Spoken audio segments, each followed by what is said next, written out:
In a world where Carolina Panthers fans have an insatiable thirst for Panthers news and opinions, only one podcast roars ferociously. It's the C3 Panthers Podcast. What's up, Panther fans? It's your boy, the Professor, a.k.a. Tony Dunn. It's the C3 Panthers Postgame Show, where in another week, the Carolina Panthers fall again, 29-21 to our division rivals, my most hated team, the Atlanta Falcons. It always hurts so badly when we lose to the Falcons. Another game where the Carolina Panthers seemingly played two teams on the field, two teams against two opponents themselves, and this week the Atlanta Falcons. This is after a bye. Mistakes continue to plague the Carolina Panthers, and another game where Cam Newton finds himself on the bench watching as P.J. Walker comes in and throws interceptions, and things just continue to fall apart. A lot of slipping and sliding and falling all over the place. The Panthers stumbled, fumbled, and bumbled their way to another loss. Cody, last name? Tony Dunn. Matt Rhule needs to be fired effective yesterday. And I'm just going to go ahead and lead the podcast off like that because I'm going to be saying it for the next however many hours we go here on the podcast. It is abysmal. We know now, and we have known this for weeks, that Matt Rhule is terribly in over his head. He is an incompetent NFL head coach. And the fact that Cam Irving and Dennis Daly continue to get trotted out on the left side of the Carolina Panthers offensive line just to mess everything up, get destroyed on seemingly every play is absolutely unacceptable. But Tony Dunn, let's not lose sight of the prize. We're here for the people who come here for that Panthers therapy session, and you know we're here for them. We're here for the best Panther fans in all of YouTube. You know them and love them. I'm talking about Keith 2X, Brad Holt, The Real Zero Chill, Fade to X, John Jenkins, Lance Kubiak, Roosevelt Mongo, Sarah Taylor, Rockhead 81, Tony Dunn. Ain't nothing to it but to do it, brother. Let's roll. You can be a part of the show by calling in at 252-228-5098. That is 252-228-5098. Call and leave voicemail. You have up to 3 minutes to let us hear your thoughts. We'll play it on the show and react to it. CK, do you feel the same way as Cody Lashney? Is this Matt Rhule? Is this Matt Fool?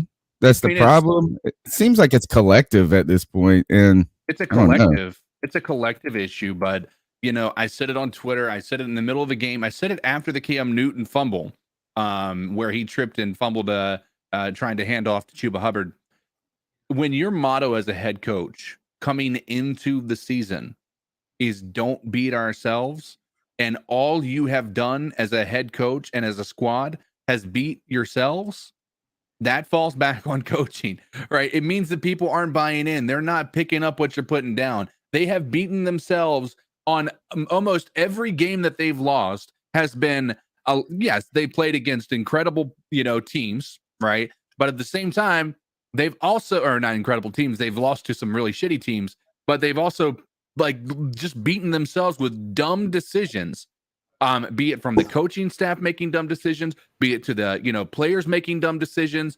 I mean, at this point in time, I don't even know why they still bring up that we have the number 2 passing defense in the league. The only reason we have defense at all. The only reason we have the number 2 passing defense in the league is because they get a lead and all they have to do is run. Whereas in most games, there's a competitive nature to it.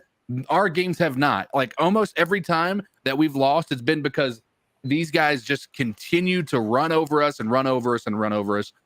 It's absolutely a Matt Rhule problem. It's just a coaching problem in general. And listen, I'm ready for the change. And I like, Cody might say it needs to happen sooner rather than later at this point in time. Smack that thumbs up button like the Falcons smacked the Carolina Panthers today, or actually how we smacked ourselves. Felt like I got beat up by my own mama right on the field today. So smash that thumbs up button. Don't beat yourselves. Good Lord, it's tough. We got Drew in the house. What's up, my man? What's going on, fellas? I pulled out my Cam Newton jersey today, and Oh gosh, it was rough. It was rough. I got a box of I Stand With Cam t-shirts that just came in the mail, reprinted. I feel like I'm gonna have trouble selling those suckers now. I mean, hey, look, can we just jump into this? Like, look, I know a lot of people are gonna, say bad things about Cam, and once again, Cam was not great, but Cam was not the problem today either. Even on the pick six that happened earlier in the game, Jonathan Vilma, who me and CK are both going to trash for his analyst work today, actually made a good point in that it was just a good defensive play call by Dean Pease to rotate that linebacker back into coverage, slip him across the formation, and Cam just didn't see him there. Cam did not expect him to be there. Unfortunately, it went to the house. And, even that fumble, that was on Cam. He shouldn't have extended out and tried to hand the ball off. But, again, it's one of those split second, trying to make a play, bad moves that ended up being a fumble. And he knew that it was on him.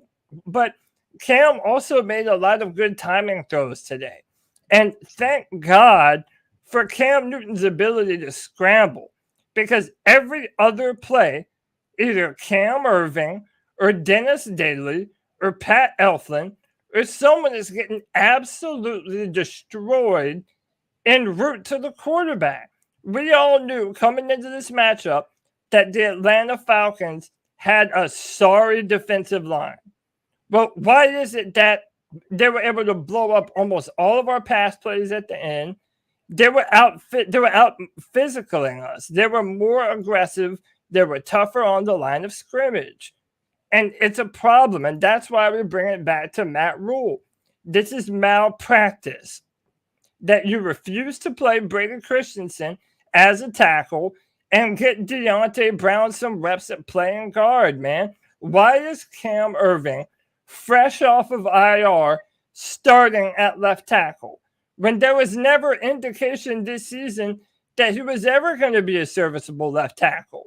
Oh, but for Matt Rhule, it's okay because that's a part of his passion project along with Scott Fitterer to try and prove that their first day free agent signings are worth a damn. They're not. They're not. This is 100% on coaching. And if anyone can't admit that, then they're being blinded by their own Panther fandom. Like, how many times do you need to see the same results over and over at home for us to understand that this is a recipe for disaster? Deontay Brown got one snap at guard today, and that one snap was when Cam fumbled the ball trying to hand it off to Chuba Hubbard, and they brought Cam Irvin back in on the next series. I tell you this is that Cam interception was on Cam. I mean, that was it was just not good. Period. It happens. Sure. I mean, it sucks. It sucks that Cam's going to be judged on such a small sample set because he was brought in halfway. He's now had not only trying to get accustomed, he's been out of the league essentially for 10 games and for most of the season. So you expect some rust in some cases, and then he's joining a team that's not very good, that has problems with the offensive line. So he did make a mistake there. He had those two. He hasn't been perfect by any means, but that was a big one. And the momentum changed on that pick six right there. He did stare down that receiver. The receiver opened up really, and I don't know enough technical lingo, but the receiver, you could tell everybody just could look at where the ball was going at that point. So it was pretty clear. Let's start with the offense, though, and we'll kind of continue on that Cam Newton discussion. Jeff Nixon takes over for Joe Brady, and the Carolina Panthers offense actually was somewhat productive today, I feel like. It had more life and continuity to it than I have seen in the past few weeks, and it started on that first drive, and arguably maybe something we should have done something more of, which is run Cam in this game. And right now we don't have to be worried about protecting Cam and his health for the future, right? That's not our problem as an organization. Our problem as an organization is not winning. So getting a W would help. But as those run pass options and some run plays and some Cam doing what Cam does really best and arguably better than anybody in the entire history of football with those read option type plays, the Panthers were able to go up 7 points. But again, then the Falcons come down and respond. So let's go around the horn and see what you guys thought about Jeff Nixon as taking over at play caller. And holy cow.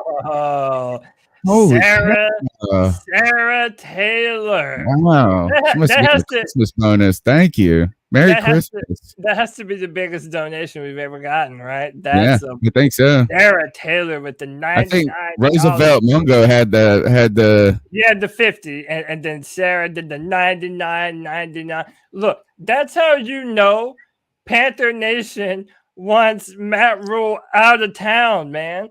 Sarah was willing to donate $100 to tell the world, fire Matt Rhule. And you're right, Sarah. You're right. Merry Christmas. All right, let's go with Jeff Nixon. Let's start with the play calling and the offense today. What'd you guys think? So I thought he did well. I did too. Go ahead, I thought they didn't call a timeout in the first quarter, thank goodness. First series of the game. Cam looked comfortable for the most part.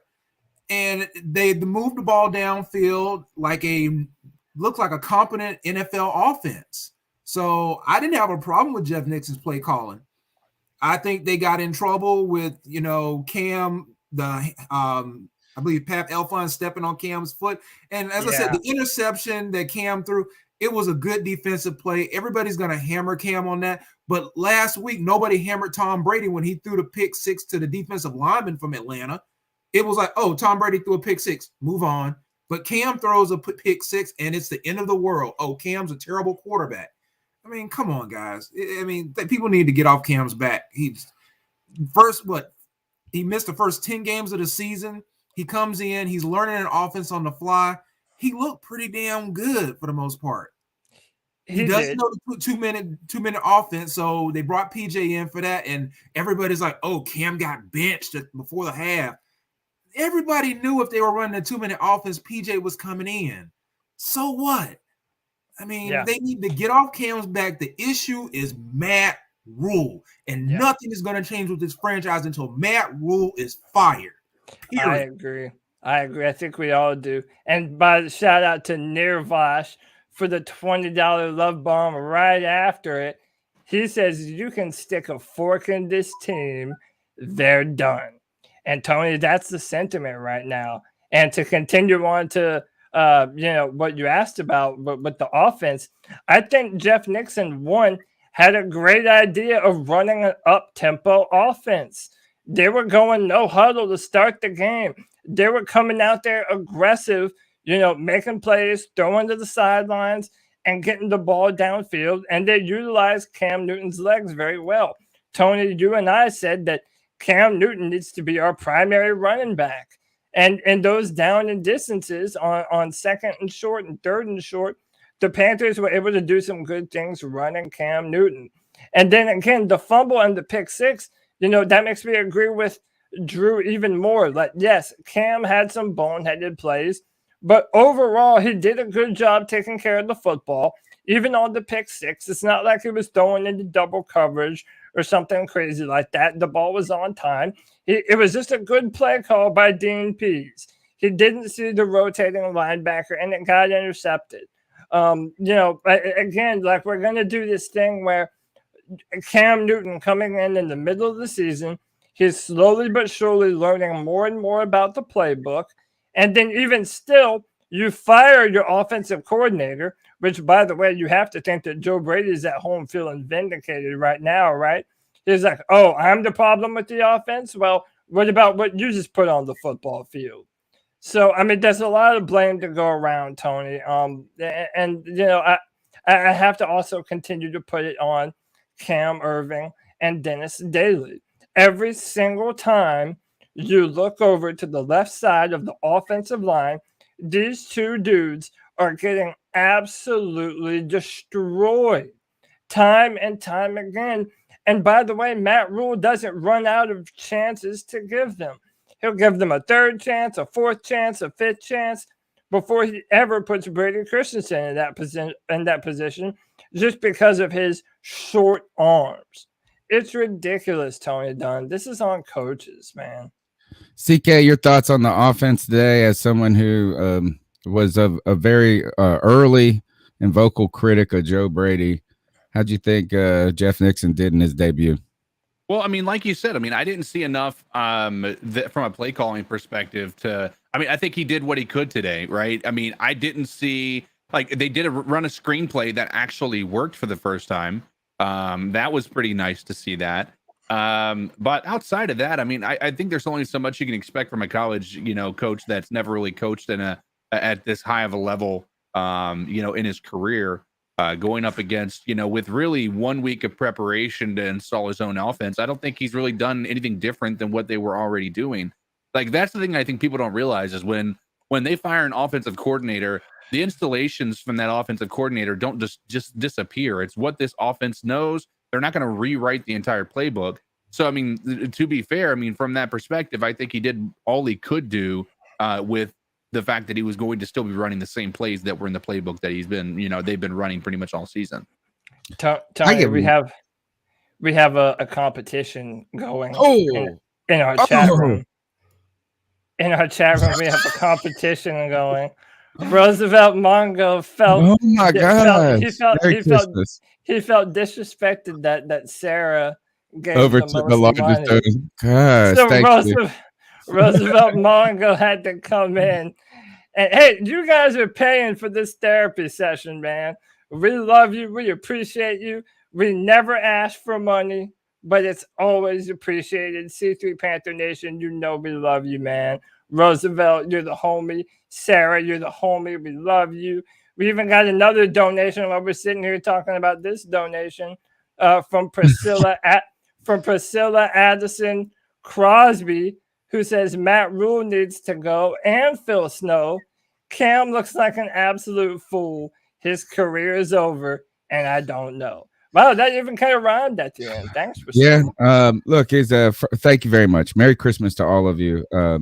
We appreciate the support, and the greatest support, and I hope this doesn't undermine those donations, is just you guys being here. Right, is from the people that come on Fridays, from the people that check out our work on Wednesdays and Thursdays. You guys have been a great part of my life. This has actually been very important to me, and just like my personal self, man, is us getting up here, making good friendships, making and trying to build a good community where we get to share our thoughts, our opinions, and our frustrations at this time. So we thank you for your support. You can continue to support the show by calling in at 252-228-5098, as well as smashing the thumbs up button. You guys are fantastic. And let me know, I tell you this, is right away, this show is off to a better start than the Carolina Panthers. Yeah. Oh my gosh. Look, I actually know I want to give Jeff Nixon a lot of props today. Sure. I think he deserves a lot of credit for first, if you guys watched his press conference throughout the week, I wouldn't be surprised if Matt Rhule got fired if he was named interim head coach. Like, he was very confident coming in. I mean, not like in his press conference, he didn't look shook. He didn't look like he was, oh crap, I'm taking over something that's a disaster and this is going to be, he was very excited about the opportunity, very confident, very articulate, and I think direct in what he wanted to do. And today's game, I would say, what are we going to say? It's called masterfully, but no, it's like on short notice, developing a relationship with a quarterback that has limited time, kind of taking over and taking a leadership role of what this offense could be today. The offensive play calling was not in the way. The communication was not in the way today. And on top of that, look, we ended the game with 3 timeouts. We had all our timeouts. And I think that speaks a little bit to the fact that we hadn't had a bunch of screw ups in the throughout the game. Maybe I'm wrong on that because that was the second half where they just ran all over us. But I thought that, and for the first time, we did see an up-tempo. Is that the first time we've seen up-tempo offense for the Carolina Panthers? Maybe in the entire Matt Rhule tenure. I can't remember. I mean, I'm sure there's been a moment where we've done it a little bit, but it seemed very intentional today. And you know what? Is that like, it's almost like they didn't even know Cam Newton for a long time. Like, that's what he was best at when he was at his best, is like take the thinking out of the game, take the overcomplication out of the game. And I think we overcomplicate football sometimes. Hat on hat, get to the, put a hat on the hat, hit the hole and go. See the open man and throw the ball to him. So I want to applaud Jeff Nixon today for his effort, probably rising the ranks in the coaching staff as the best coach on the team already. Now let's turn our attention to the defense quickly before we get into the cat calls. We'll do defense, and we'll also talk about Matt Rhule for a moment. The defense, this is one of those games where we get to make the stupid mistake or the stupid excuse that they've been put in tough situations. I don't think so. No. But they're not that good. They're not that good. And, they left 3 picks, interceptions in the first half out there that could have been a difference maker for us. At least they're playing defense and they're getting to it and they're doing some things there. But boy, we cannot stop the run. And if I hear anybody all season long, run left. I heard them talk about it a million times today. There is no way that we stop anybody. So let's start the discussion. Did Derek Brown start today, and how did he play? So he did, and I thought early in the game, tell me if you guys agree or disagree, I thought early our defensive line looked pissed. Him and Daquan Jones, I thought they were aggressive. I thought they were getting into the backfield. But, man, then they got tired, and then every single time the Falcons decided to run left, the Panthers did their best Derek Zoolander interpretation. I can't turn left, okay? They couldn't turn left. They couldn't block anything coming from the left, and the Falcons kept on doing it. We had 0 sacks today. Then early in the game, they were absolutely picking on C.J. Henderson. They were just throwing right at him, and a lot of times he made a couple of good plays. I feel like today. He made some good plays, but earlier on in that game, he just got worked, man. He just got beat. There's no other way about it. And then how about at the very end, when the Panthers still have an opportunity to win the football game? It's 29-20, I believe, or something like that. It might be 21-29. And then they put Kyle Pitts in motion, and there was no one on Kyle Pitts, their best player, and they threw the ball right to him. They convert, and they're able to run out the clock. I think that was where Jermaine Carter fell down. Didn't he? Jermaine Carter Jr. was going to make the play. Like he could have, like he was reading it right, and he would have gotten the stop there, and he just slipped and fell. Another example. Either way, even if he did fall, our linebackers are slow and they're not very strong. Like they're average athletes playing linebacker, and we expect them to do Luke Kuechly, Thomas Davis type of things. They're not those kinds of players. So it was bad all the way around. And I think if we were going to be so hard on Joe Brady and Matt Rhule, I think Phil Snow is in over his head at this point. I think he has good players, but now when the opposing team needs a big play to stay on the football field, especially if we're at home, they're almost guaranteed to get it. That's the sad part is when and I heard this in the Panthers post-game show, so I don't want to take credit. I thought it was a good comment from, but I don't forget. It's the one where Eugene Robinson does it, like after the game. And he said that it feels like every time the other team needs a big play, they get it. And every time the Panthers need a play, they don't get it. Whether it be a 3rd down conversion, a 4th down conversion for us today, just don't get it. Or we need to get a stop. And there was a lot of conversions on 3rd and long today. I remember 3 specifically. One in that one where they challenged it, and I'm surprised they punted the ball. Where you remember where Atlanta threw that? It was Kyle Pitts. Yeah, and I was wondering when they challenged it if it would just be deemed like not a catch.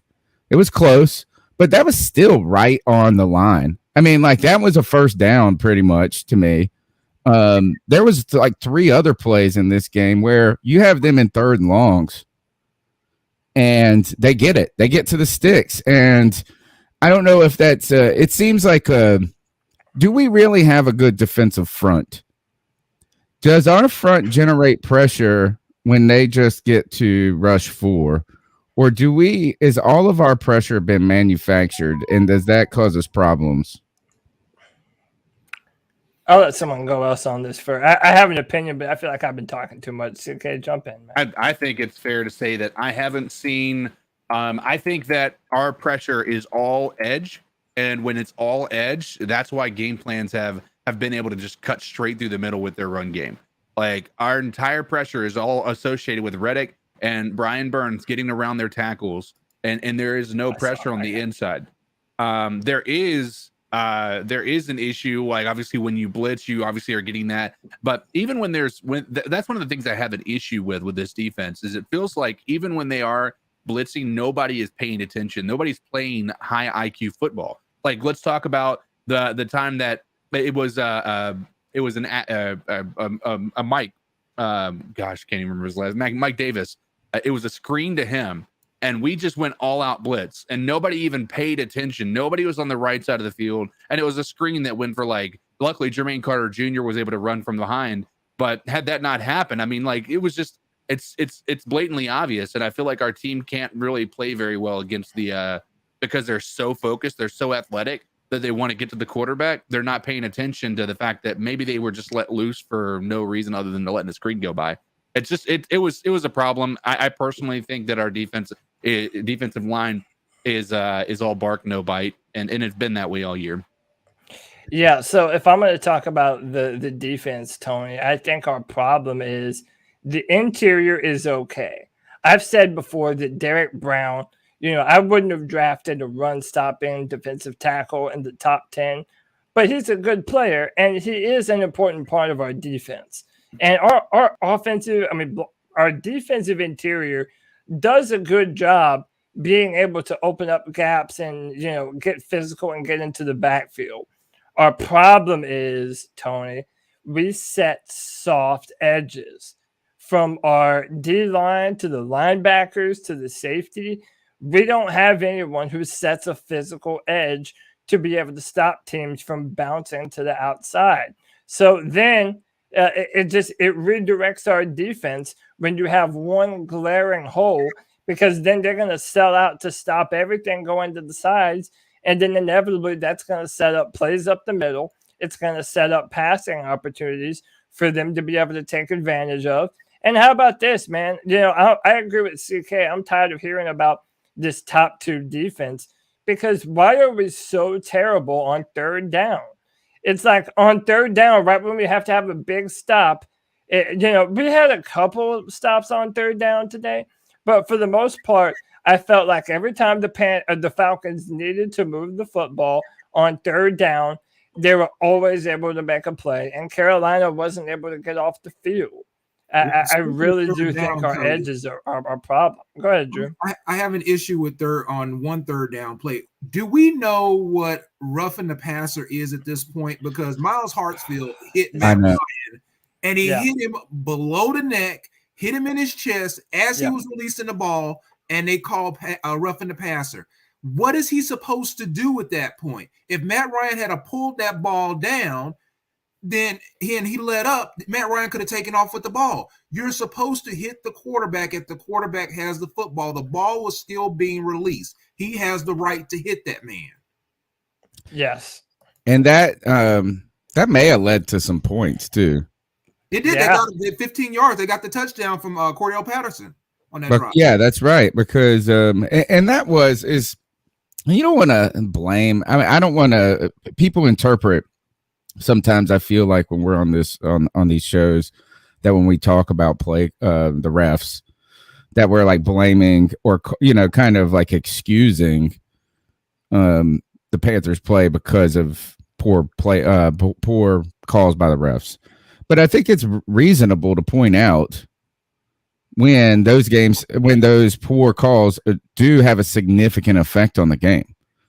And that is one of those that, like, you go from really, and are we down? We were down 14-7 at that point or something. What was the score at that point? I think that was after the pick six. I'm not 100% sure on that. But I'll look it up. I just pulled the game book up. But that's all of a sudden where you get a stop and maybe create some momentum. And I mean, even almost picking the ball off over there. So it goes from being a great defensive play to a piece of laundry, like really influencing and impacting the game there. So terrible play. You know, I thought that was a bad call completely. The Falcons, it felt like they were better than this, but they finished 7 for 14 on third down. So we weren't, you know, and really, do you remember when we were winning games early in the season, how good we were defensively on third down? Like that was one of the best statistics. Like we had like we led the league in third down stops. I remember like doing a little research on it, and it was just like, wow, we are so good at getting off the field. And what's kind of flipped on that is now we can't get the other offense off the field, and our offense has problems staying on the field. Final discussion for the defense, and then we'll turn to Matt Rhule real quick and some calls. I know that people are going to point to the scheme, right, as a problem, like why we can't stop the run. Now, in Carolina, and rightfully in their opinion, when we went to a 3-4 under Ron Rivera, we continue to struggle mightily against the run. You know, this team has not been good against the run for several years now. Is it scheme? Is it personnel? Is it both? Because I feel like you can run a 3-4 in the NFL and not be just atrocious against the run. I feel like we didn't just run all over the Steelers every time we played them, and the Steelers run a 3-4. John ran a 3-4, and our run defense was fine. I don't know. Did he? I don't think he did. Am I the only one? Kevin Green and Lamar Lathan. Oh, that in the early part. Because we were 4-3 when we had Pep. And I'm sorry, not John Foss, Dom Capers. I'm sorry. Oh, okay. Yeah. I mean, look, man. I kind of feel like let me just follow up with this real quick, right? Cody, is when I say that, is it scheme, personnel, both, and this and that? We also have the decision to if we need to extend or re-sign Hassan Reddick. And while he has been the best player on our defense, if our defense isn't that good, I don't even know if it might be worth paying him at this point if we're not even really that good. I mean, maybe. My thing is I feel like we're not truly set to run either. We're not properly equipped to be a 3-4. We're not properly equipped to be a 4-3. It's like we don't really have the necessary players on defense, and we all thought that we did. We thought that between Turgos Matos and Marquise Haynes and Fox and then Brian Burns, of course, that we would be able to set a more physical edge. But a lot of our younger players are not where we thought they were. Which, by the way, I'm at the point where it's like, knowing how our coaches are, I don't even know how much I blame their underdevelopment on them. Like, I don't know that we're seeing that Brian Burns just isn't a dog. I feel like a lot of our players are victims of the coaching staff. I mean, if we're all really finding out that Matt Rhule is as trash as we think he is as a coach and as a talent evaluator, then why would we ever expect him to get the most out of Brian Burns or DJ Moore or CJ Henderson or JC Horn whenever he comes back? Or any of these offensive players. I mean, it really has us wondering about what we have on this football team when the people that are supposed to be building them up don't seem capable of doing so. And that's kind of frightening to me, especially knowing that we don't have much longer with these players. I mean, decisions are going to have to be made very soon on guys like DJ Moore and Brian Burns, And before you know it, we're going to be talking about Jeremy Chin and potentially having the same conversation with him, all because we waited too long with these coaches that frankly just don't know what they're doing too much. Hey guys, I want to thank you for letting me come on, but I got two little upset Panther fans that I got to go grab. So I appreciate you, bro. Keep pounding. I'll just say fire Matt Rhule. Fire Matt Rhule. Appreciate you, Drew. All right, see you. The number is 252-228-5098. That's 252-228-5098. We'd love for you to be a part of the show. Call in, leave a message. We'll play it. Also, subscribe to the C3 Panthers podcast. We do work on Sundays, Tuesdays, Wednesdays, Fridays, and whenever breaking news comes up. We've been trying to keep pounding, I guess you would say, when it comes to the production of the show and the content. We appreciate your support and all the time you give us and all the support you've given us today, even monetarily. So thank you very much, and Merry Christmas. We're going to stick together. The C3 Panthers podcast will persevere, just like the Panthers will one day. Let's go ahead and get into the calls before we talk about Matt Rhule. Before we even do the calls. Okay. We have a bunch of super weird and depressed freaks in the chat room right now. And you know what? Today was a bad day for them. But they come to this therapy session for a reason.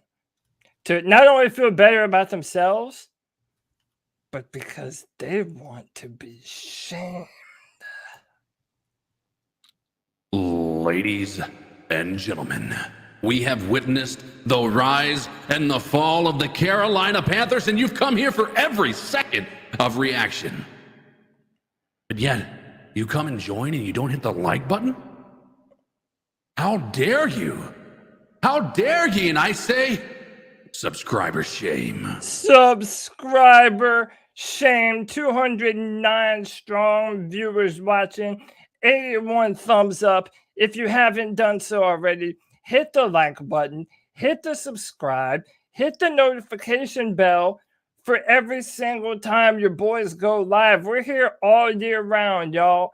When there is Panther football to be sad about, and when there's time to be sad because there is no Panthers football, we are here for the fans.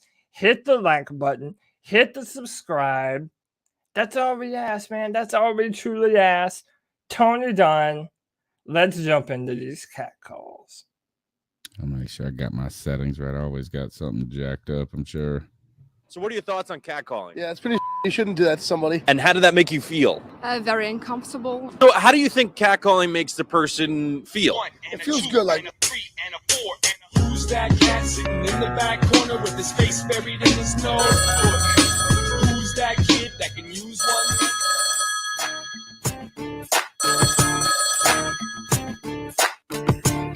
What's going on, C3 Nixon? This is your boy Jay Anderson hitting y'all up. What up, Jay? So they fired Joe Brady, and the team still look like shit. I mean, yeah, the defense still getting run on like no other. I mean, Cam had an eye, but he didn't look good. He looked all right, other than that interception pass. But I mean, it's the same team, different offensive coordinator, same team, just same thing, man. Ain't nothing changed with this team. The coach got to go, and everybody's saying that Matt Rhule should get a third year. He might get a third. He might get a third year. Around this time, we all know after an extremely bad loss, David Tepper usually he just cut people. So I would not be surprised if Matt Rhule gone this Tuesday. Matt Rhule should have somehow, some way, he should have left and went to college. Dude, I mean, sometimes I know you want to be loyal to the team, say, well, I'm gonna stick it out. Hey, it's sometimes you have to ball out. Sometimes, I had a job before. I had a job once. and I couldn't do a good, and I just didn't feel like the job was for me. And, it's not like I just quit on the job. It's just like I knew it wasn't for me, and I had to go back to where, what I used to do. And I just fall out and quit and went back to the, what I used to do. So that really should have left, man. Like, dude, I mean, I don't know how many offers you had, but I'm sure you did have some college offers. He just need to go. And people who still think Matt Rhule deserving a third season.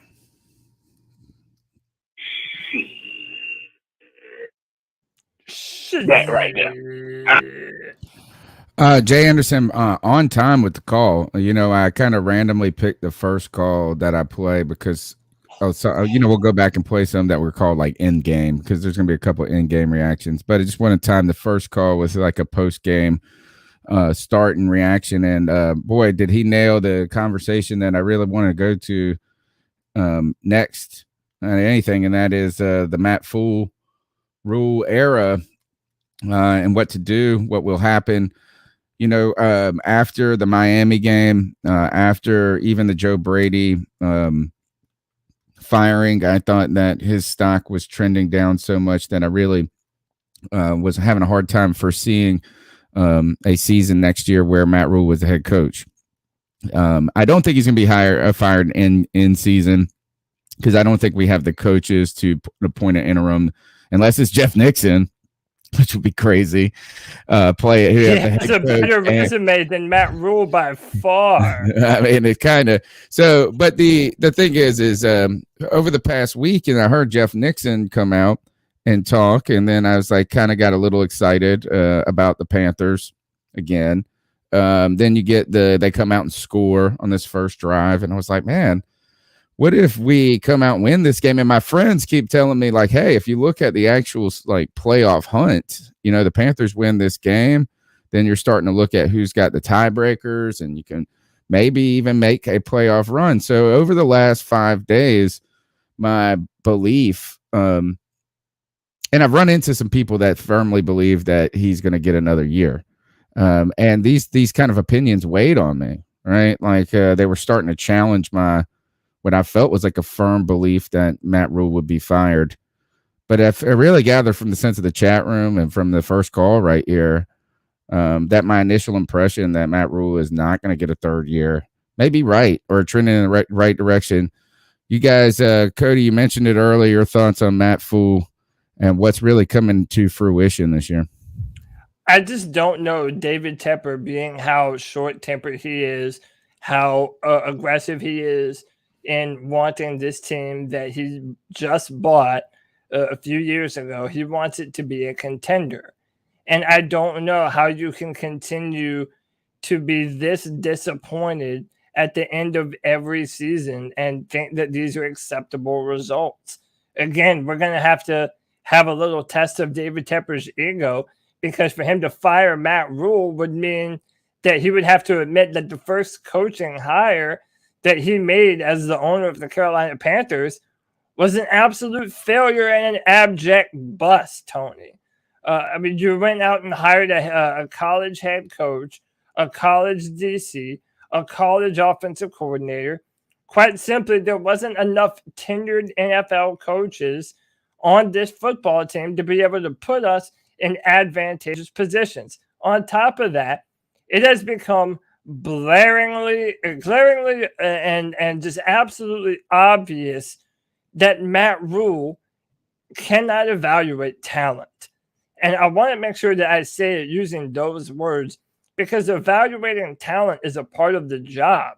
If you're not able with your own eyes as a head coach to see that Cam Irving can't play left tackle, then you're kidding yourself. I mean, not seeing that Dennis Daly gets worked every time he plays left guard, you're kidding yourself. Either you're a glutton for punishment or you genuinely have no idea what you're doing. And there's no reason to believe that going forward that Matt Rhule would be able to get the quarterback position right if we did move on from Cam Newton, or that they would be able to bring in competent offensive linemen. Tony, we don't know that they wouldn't draft a bunch of Greg Littles to come in and be turnstiles and give up premium picks to draft those players. So, yeah, I think we really have to pinpoint that the Carolina Panthers and their evaluation process of the most important positions on their team is fundamentally flawed. CK, Matt Rhule's I'm trying to figure out how to make this a meter, right? Like I want a meter from week to week. Right. We have a coach for the East Carolina Pirates, our basketball coach. When he gets mad, his name's Joe Dooley, and his face gets so red when he's pissed. And I always it's like the beat meter. I ran into him one day and I was like, I want to make a Joe Dooley meter and your face be the temperature of the team. The Matt Rhule fire meter, which I'm thinking is somewhere between Rhule and Fool. Which way is it going? What do you think after today? I mean, after today, I'm in agreement. I don't know that it's happening midseason. Do we want it to happen midseason? Yes. But I think that, you got to keep in mind what we have on this team is a lot of Rhule loyalists, right? People that have been with him who he's given their first coaching job, their first NFL job, their first, scouting job, whatever it may be. He has been there and he's given them that. So are we going to win any popularity contests with the coaching staff if we let Matt Rhule go? No. So that part I do agree with. I think that getting rid of him right now would be a tough pill. I don't think anybody would be able to actually come in and actually fill in. Do I think that it would be possible? Yes. Do I think that David Tepper's going to do it? No. But so I don't think that's going to happen. Do I think that it's going to happen at the end of the year? I do. And it has everything to do with the fact that every part of why our team is failing can stem from decisions that Matt Rhule has made. Be it regarding Joe Brady, be it regarding Teddy Bridgewater, be it regarding Cam Newton, Sam Darnold, trading picks, whatever that may be, firing Joe Brady, don't beat ourselves, like becoming a meme when it comes to Panthers fans. Like that's what Joe Brady or Matt Rhule has become. Like he has truly become Rat Mule, right? And and it's when that happens. I mean, I don't know how you can keep him around because from a purely business standpoint, you want somebody who's going to be marketable, who you're going to be able to sell to the to people, to ticket holders to want to come and watch the games. And I don't know that Matt Rhule is getting that done. And he sure as hell isn't doing that for getting talent on the field and making people excited. I mean, we brought Cam Newton back and they still don't know how to coach, right? I mean, it's becoming just a big issue. And I think that right now I can't see a scenario where Tepper believes that Matt Rhule is the answer moving forward. I'm it's hard to see it. At least it was for me going into the bye week. I would actually say this is my kind of vigor to fire Matt Rhule after today has waned a little.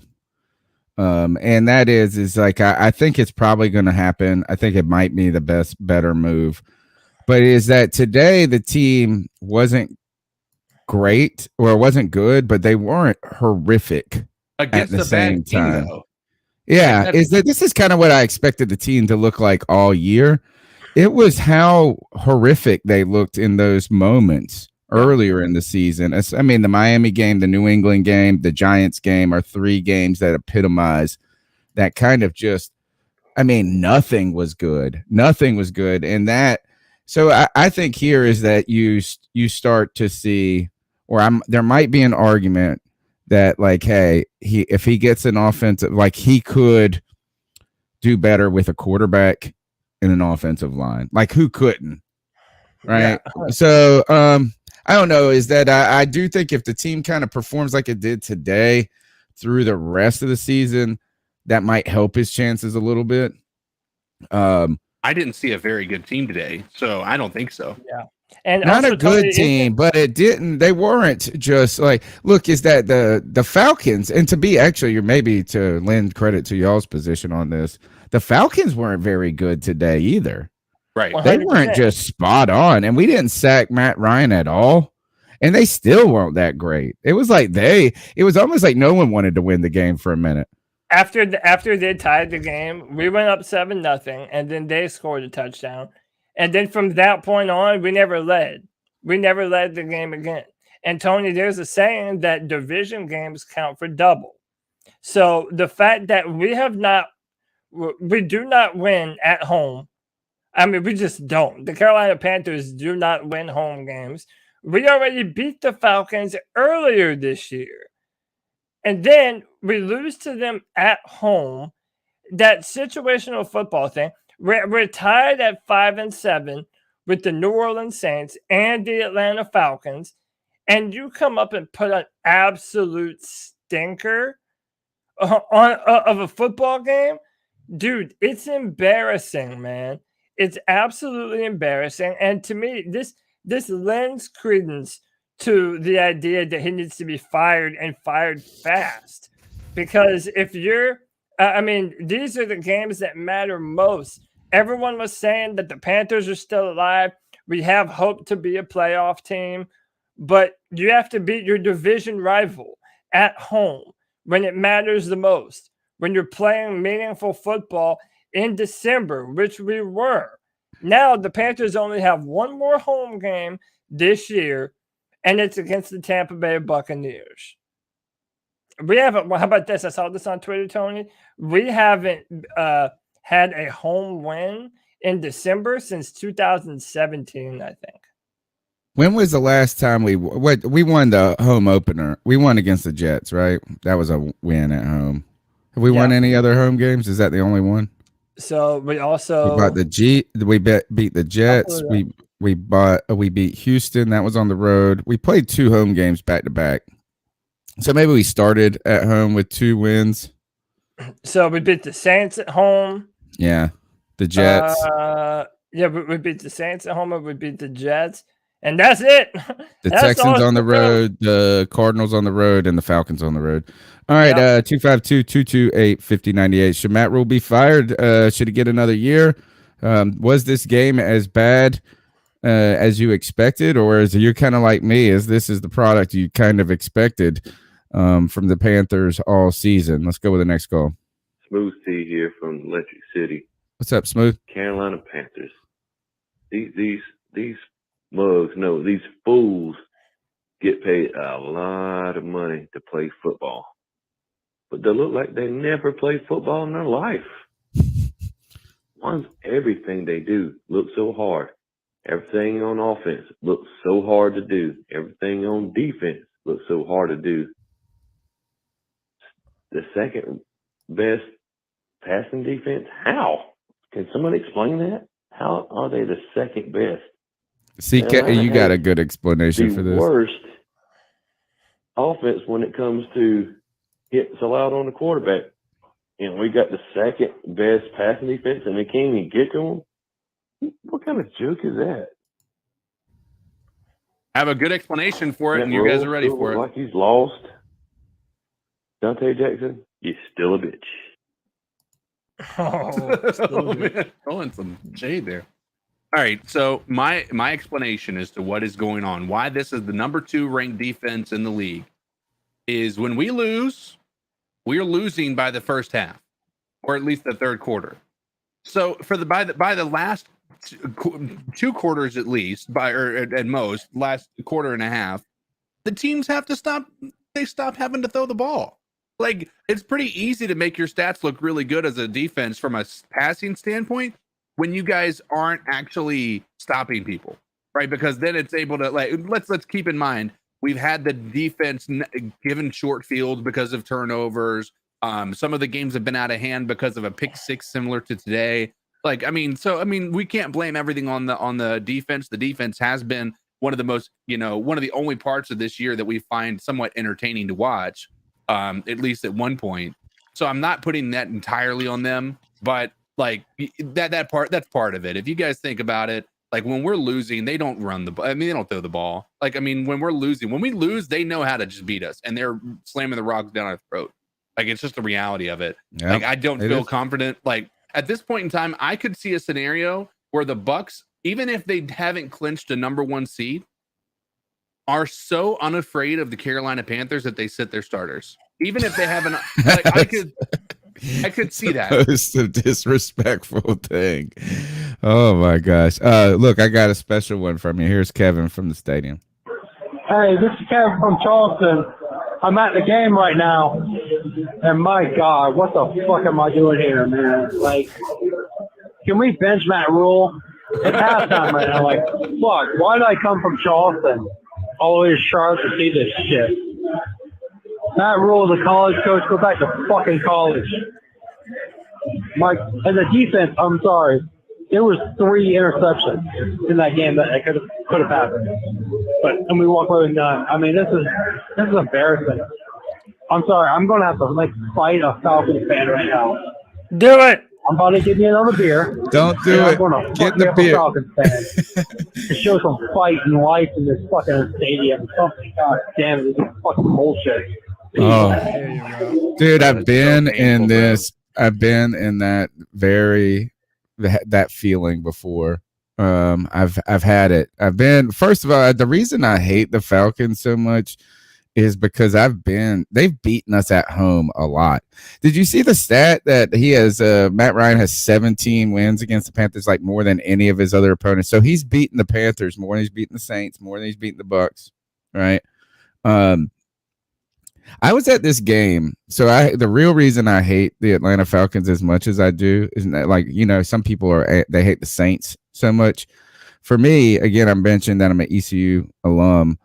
We had some decent football teams in the past, but Virginia Tech used to own us for a long time. And they had the Vick boys. They had Mike Vick, Marcus Vick. Both of these kids fucked us up.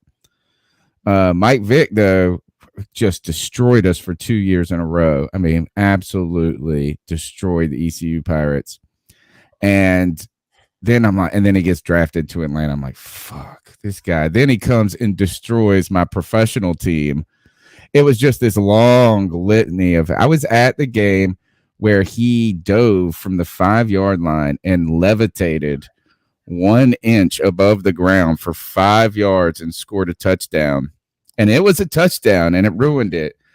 The Falcons, we beat them at their house, and they beat us at our house. It's fucked up. It's fucked up. Going back to Matt Rhule, would it be foolish to give him a 3rd year?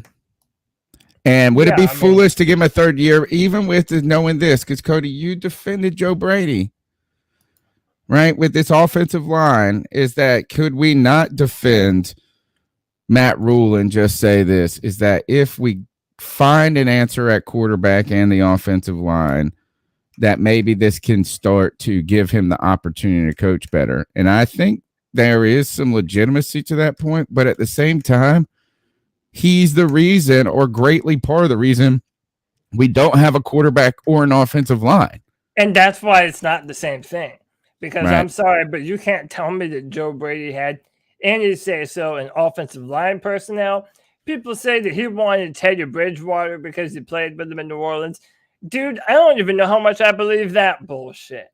So the fact that Joe Brady was the play caller and the offense was bad, that doesn't change the fact that Matt Rhule's hands have been a part of all those decisions, like you just said, pertaining to the quarterback, pertaining to the offensive line. How embarrassing would it be if the Panthers could actually have a good offensive line right now if Brady Christensen was playing left tackle and Deontay Brown was playing at guard somewhere? We don't know. We might actually have at least an above average line, and who knows what we might be able to do with that. What Cam would be able to do with more time to throw the football, what PJ might be able to do with more time to throw the football. And then they said that they were going to give PJ Walker some packages today. And I don't know what for. Our guy, Tim Jenkins, he even went at me a little bit on Twitter, Tony. I was like, at least when Cam Newton throws interceptions, it doesn't seem intentional. Whereas PJ, he will just, okay, I don't know if you saw this, But you remember when PJ threw that ball up for Robbie Anderson and Robbie had to go up and get it and he just took a mean shot to the ribs? Like, that was 100% on PJ just throwing that ball up like that. And then PJ still managed to throw an interception. It's like all of this all leads back to Matt Rhule. And I feel like I know who Matt Rhule is as a head coach. He has some clear deficiencies. He is not ready to be a leader of men on an NFL level. He's in over his head, and I don't think he deserves anything. What did Tim Jenkins say? He just told me to stop. He just wrote stop. That's it. Tell him to message me back, man. He was so good about messaging me back. And then he's got, you know what? It's because he's on that Teddy BD now. Mm-hmm. Oh, yeah, because Teddy's playing. And then people are posting on Twitter, like official columnists and shit, that the Panthers are missing Teddy Bridgewater. I'm like, bro, that might be true, off, man. Yeah, I would say that we are. We would be better. We would be better with Teddy Bridgewater this year. I do think that. But again, I think you're right. Is like I do want to field that argument that with an offensive line and a quarterback, that the Matt Rhule team would be better put together. But that's also like a duh argument.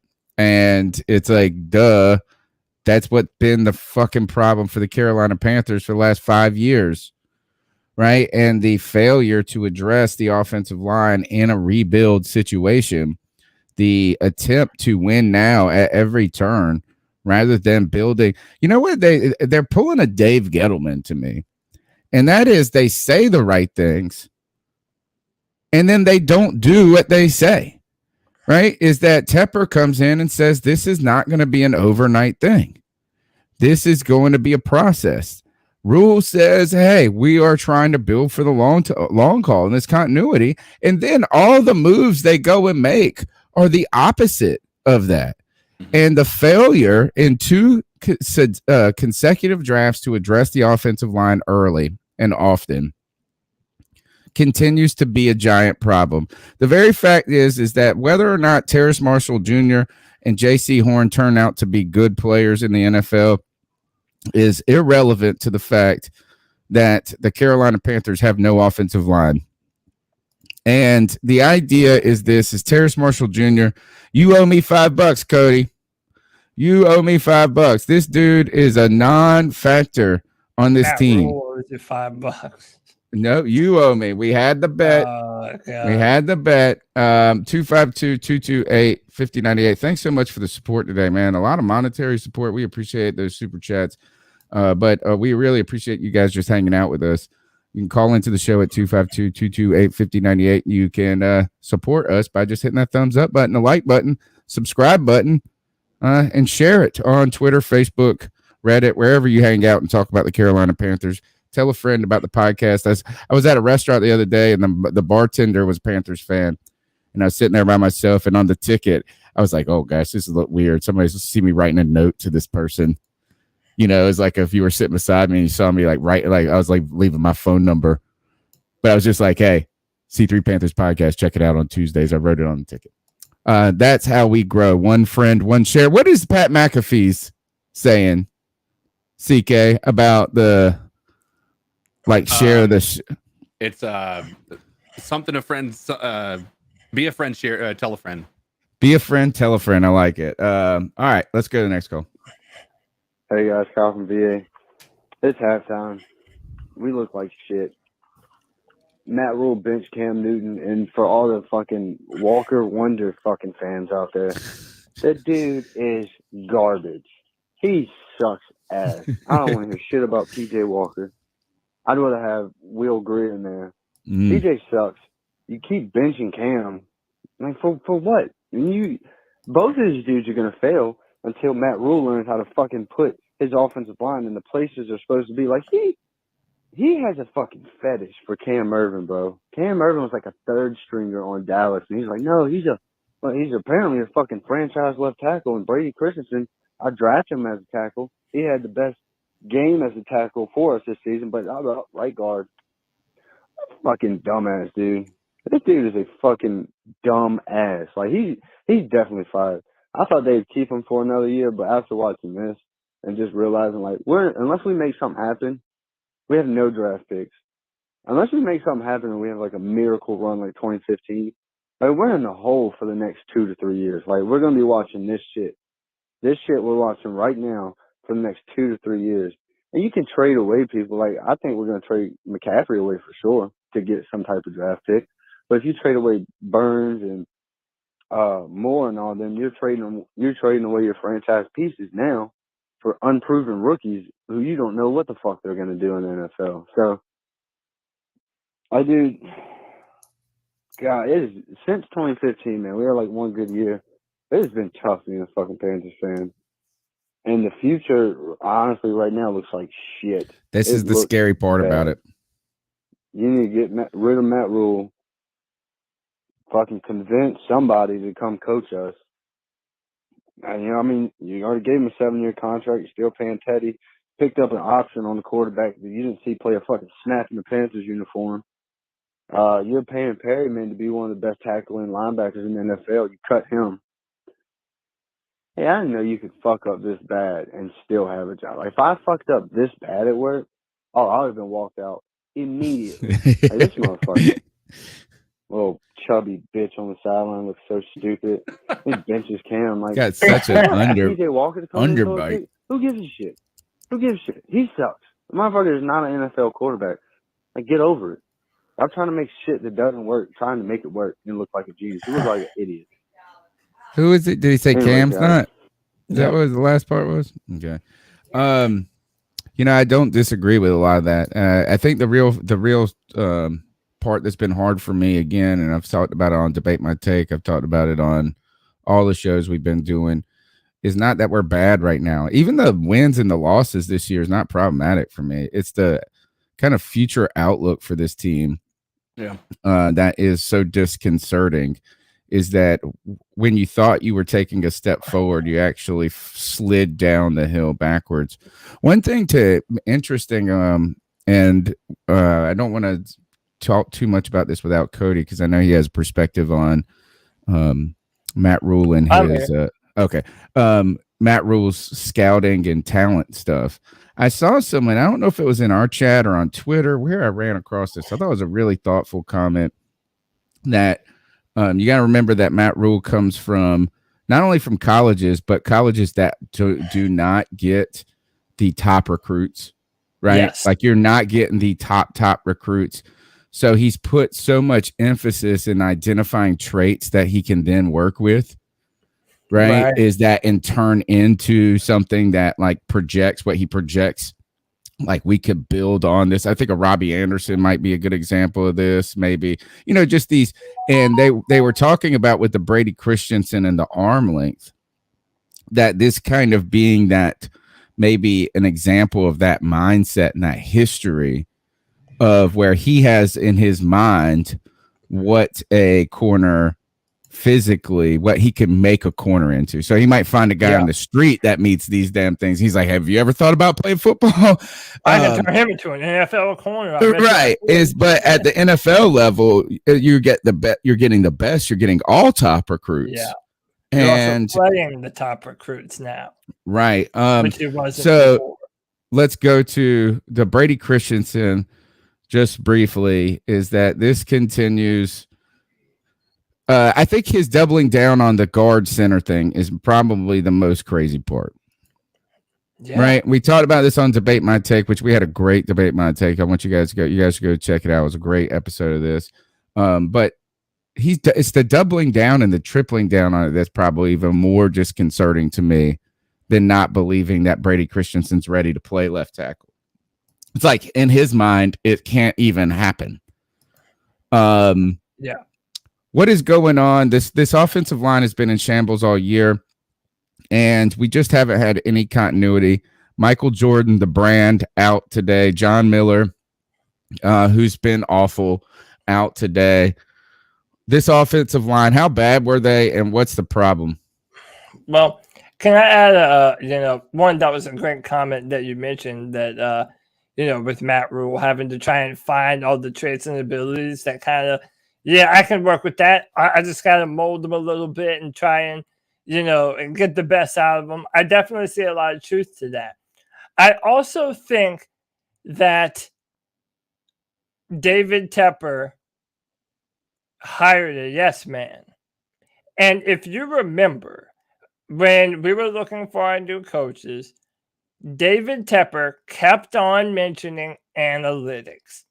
Analytics. We're going to have an analytical football team. Analytics. I eat analytics when I go to bed. I eat analytics for breakfast. Dude, in the middle of the afternoon, I take a shot of analytics. You just to eat. Make sure that my mind is extra analytical for the day. What's the cereal? What's the cereal that's the alphabet cereal? Do you remember there used to be a cereal where it was all the letters? And it was like, you eat alphabet cereal for breakfast. I eat number cereal. Yeah, you eat alphabet soup, bitch. I eat analytics soup. I eat them analyticals for breakfast. And I think and again, I shout this out to John from One Carolina, who said this on one of the Friday free-for-alls. And he mentioned the fact that most left tackles, so for example, when you talk about Brady Christensen having arms that are too short, he brought up the fact that most guys, when their arms are that short, they end up being guards in the NFL rather than tackles. So it says to me, okay, Matt Rhule is looking at the numbers. These guys don't normally pan out at left tackle, so I'm not going to even put him there because that's the analytical thing to do. Like, the whole shit of it is that Matt Rhule picks and chooses when he wants to be analytical. Yep. Because there's a bunch of times that he isn't very analytical. Look no further than today's game. We score a touchdown at the very end on a PJ Walker to Robbie Anderson pass, and then he wants to go for 2. He wanted to go for 2 points instead of 1, which was the clear thing to do. The commentators were roasting him. And if it wasn't for Cam Newton or the offensive line having a false start, it was Dennis Daly. Might have been Irving. It was one of those two, either Irving or Dennis Daly. They drew a penalty that backed the Panthers up, and it forced us to kick an extra point like we should have done in the first place. Matt Rhule reveals himself to you in little moments like this where you can clearly see he doesn't understand situational football. Don't believe who a man tells you he is. Believe a man who when he shows you who he is. And Matt Rhule shows us that time and time again on these situational football plays, he has no idea what he's doing. He has no idea what he's doing when building an offensive line, where who he's going to start, who he's going to bench, why he would put PJ Walker in over Cam Newton. All of these things that are hard to make sense of, even from a fan perspective. And every single time Matt Rhule is asked about it, his answers sound so stupid. It's annoying, Tony. It really is. I think he is a yes man. I think you're right. And the greatest strength of Ron Rivera has turned out to be one of the greatest weaknesses of Matt Rhule, in my opinion. And that is the lack of backbone and resolve. Even when every decision he has made has been so reactionary to the moment. So it's like, even with the analytics, I don't even feel like it's a true commitment to the analytics. Like, so sometimes it's like, oh, we're going to do what the analytics tell us. And then now we're not going to do it because it didn't work that time. So now I don't like analytics. Now I love alphabet cereal, not number cereal anymore. And it's just like every time something goes bad, he just like quickly like just crumbles. It's like a Eli Manning when he used to see a defensive lineman coming at you. Remember when Eli Manning would just go straight to the ground? You're like, hey, man, I'm just done with this. It like his soul left his body. But the thing is that it's strange because he doesn't do that when it comes to the offensive line. Like, why? All right. I mean, like, okay. So, you know what? Now, guess what? Cam Irvin had a bad game, but you're like, no, I'm going to stick with Cam Irvin. Yeah. Out of all the things you have the commitment to, bro. Good Lord. All right. All because Irving has longer arms. It just goes to show you cannot evaluate his own football team. Well, and it's also, too, it's one of these things that first you heard Jordan Gross talk about this after. So, like, even the team media is a little interested in this, right? So Jordan Gross is like, well, I'm glad. Hey, he said, I guess my 1 inch longer arms kept me from being a guard or something like that. I played that clip on the Friday Free For All. I can try and find it if you want me but to. the other thing is I actually get the argument that long arms are helpful, right? And like he's right. Like having long arms is advantageous. It's an advantageous. It's like being tall in basketball, right? Being tall in basketball is helpful. But just because you're tall doesn't mean you're good. And just because you're not tall doesn't mean you're not good. And we're also talking about, you make it sound like that this dude's got like little baby arms, right? Is that it's literally 1 inch difference between him and Pro Bowlers. 1 inch. And so it's like, are you really getting... Is that is like if it was like 4 inches or 6 inches? I don't know. It's kind of crazy. We'll go to the next call. What's up, C3? What's up, C3? What's good? What's happening, everybody? You know what I'm saying? It's your boy Nova Black. Nova. Man, look, it's early in the fourth quarter. You know what? At this point, I'm done being angry. I'm not mad. I'm not going to yell. I'm not going to scream. I think the offensive play calling looked a lot better, but, you know, woe is me, the offensive line as usual. So, let me just say this, man. Our left tackle is looking like Byron Bell. You guys remember when, what's that boy name? Adrian Claiborne, and they were playing against the Dallas Cowboys, and Byron Bell was the left tackle. He was the backup. The starting left tackle was hurting, and they played Atlanta. And I think that boy got like 6 to 8 sacks that one game. Yeah, beating the bricks off our left tackle. Yeah, man. Yeah, that's what our left tackle is looking like right about now. So I mean, you know, you can't really expect much, man. And it's not just him. The guards are letting people run right by him. Keep pounding, and keep pounding. I'll catch you guys later at the end of the game. You know what I'm saying? You know I'm going to be tuning into the show. Thanks, Nova, man. We love you, brother. You know, I'm kind of at the same point where I felt like I was a lot more angry after the Miami game than this one. I'm not as surprised. I didn't think the only reason I thought that I was going to be wrong about picking the Falcons is because we came out and scored on that opening drive. I was like, man, maybe I underestimated what we were going to do and some things. And I think we had a real opportunity to win this game or be more competitive in this game, but again, nothing went right. Offense, defense, even special teams, a shank punt. You know, like nothing was going good. And it's really this offensive line it would be in the past. It was just so easy to point at Byron Bell or Matt Khalil. It was one major piece that was a problem. And this one, it really is like 4 pieces across the board. That the guards, I mean, it's not just the tackle where they're speed and rushing you and you're like, he's getting abused. That's happening. And the guards are like just letting people run by them, dude. Like run by them, straight past them. And it looks like they don't know how to switch or do anything right. So I'm with you, Nova. Is like at this point is like, what do you do? I don't know. Would you like to hear? Yeah, let's hear this clip about, because we're trying to figure out Matt Rhule as a coach, and like this, and just for you guys, if you're just tuning in, great comment from a caller or somebody, I don't even know where. I wish I would have wrote the person's name down about how Matt Rhule's like the idea of arm length being what a result of his college career coaching, where he wasn't able to get the top recruits, so he didn't get his pick of the litter.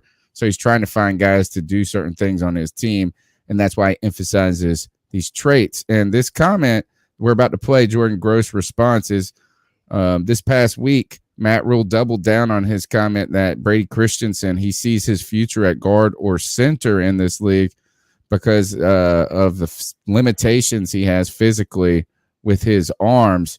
I think he has 33-inch arms. He mentions it in the clip. Okay. What both of them are. So this is Jordan Gross talking about Brady Christensen and his arm length. Go in the third round, I'm kind of only. Oh, my bad. Thing you can see is they're a little worried about his arm length. So he's got 32-inch arms, which they think is below the threshold for what a tackle could be. 32 and a quarter. Arm length does matter, Jake, right? So if you're just, if your arms are a foot taller than mine, you're going to be able to touch me before I touch you, but your technique can make up, and your hand placement and how good you are hitting target when you're punching and fast throw can make up for arm length any day of the week, and your pass sets and your footwork and all that stuff. Arm length, I got him by 1.25 inches. So I wonder right there, so I was 33 and a quarter. I'm assuming they're still that long. Arm length. Maybe they're a little longer because I've lost some girth in my chest. I wonder if they are long. Anyways, his arm's 32. So are we here to assume that the 1.25 inch arm length difference maybe kept me out of being a third round pick? Who knows, right? So that's the end of the clip. And and look, man, I don't mean to pat my own self on the back here, but whenever I talk about arm length, whenever I do draft pick videos, or whenever I speak about the tackle position, yes, everyone would like to, if you were building your perfect left tackle in a lab, you would prefer 34 to 35-inch arms if you could have that. But if you can't, it's just like boxing. There is proper technique to help you find your range to get in a suitable position for you to be able to do your damage, or in football sense, be able to get your hands to the inside chest of the opposing defender. And it all comes down to technique and, skill, basically. And if we don't have the right coaches that are teaching the right techniques, that believe in their players to be able to do these kinds of things, then, no wonder they're going to put them at guard. And I think, I've heard somewhere that coaches, first and foremost, they have to be good teachers because they are teaching men how to play the proper preferred method of football that their team is trying to enact. So when you have guys that aren't being taught proper technique, they're being moved all around the football field. Dennis Daly, Trent Scott, Pat Elflein, Brady Christensen have all played multiple positions on the offensive line this year. How is any one of those guys supposed to get acclimated to any one of those positions if they aren't consistently playing those positions enough to properly embed that technique into muscle memory? It doesn't work that way. And that's because our coaches are putting them in a position to fail. Two questions about this. One is about Brady Christensen. I guess in fine news is that he is listed as a starter today. He was listed as a starter, I believe. So that means at least you're playing him at guard. If you think he's going to be a guard, that's actually been kind of my issue is if you think he's a guard, fine, but at least play him there. And instead of just moving him all around and doing all kinds of weird shit and not playing him at all. It's a third round talent. The other thing is this true that Zylstra was the starting wide receiver today, not DJ Moore? No, DJ Moore was in there. I know he was in there. Oh, wait, no, they have three starters. There we go. He started over. I missed. He's at the top. There we go. So they listed three wide receivers. How about that? Terrence Marshall Jr. Yeah. Missing. And Shi Smith. So interesting stuff is that I understand that, the last comment I'm going to make about the Brady Christensen thing is I agree. If you're going to build these guys in the lab, that's what you want. All right. But there are a lot of people that meet all the components of whatever the criteria and aren't good. right? And there are a lot of people that don't meet all the criteria. Like, I mean, if you built a quarterback in the lab, would it be Tom Brady? The answer is no. Probably not. You know, I mean, so like, but all of a sudden, he is the greatest quarterback of all time. Yeah. And then he's overcome some of those, you know, maybe different things. But with it's kind of strange. Imagine if you didn't have the combine and you never got to measure Brady Christensen's body, like every moment, every inch of it. Don't you always think that like the combine is supposed to verify what you see on tape rather than, yeah, you know, like, is that like, did you watch the tape and go, oh man, I don't know if he's going to be able to be a tackle in the NFL. Just look at these arms. He's like not getting contact quick enough. Look at how close they're. I wonder if that's what you said when you watched the tape. Right. But that goes to my point. When you favor analytics over evaluation, the tape becomes less important. Yeah. 252-228-5098. Hey, what's up, guys? Appreciate the show. Yeah, I mean, honestly, I'm looking at this game right now. It's ridiculous. The offensive line is, oh my God, I can't even. It's just a bunch of clowns falling out of a Volkswagen at the surface right now. It's ridiculous. But honestly, it's kind of hard to judge anything behind there with all these clowns up front.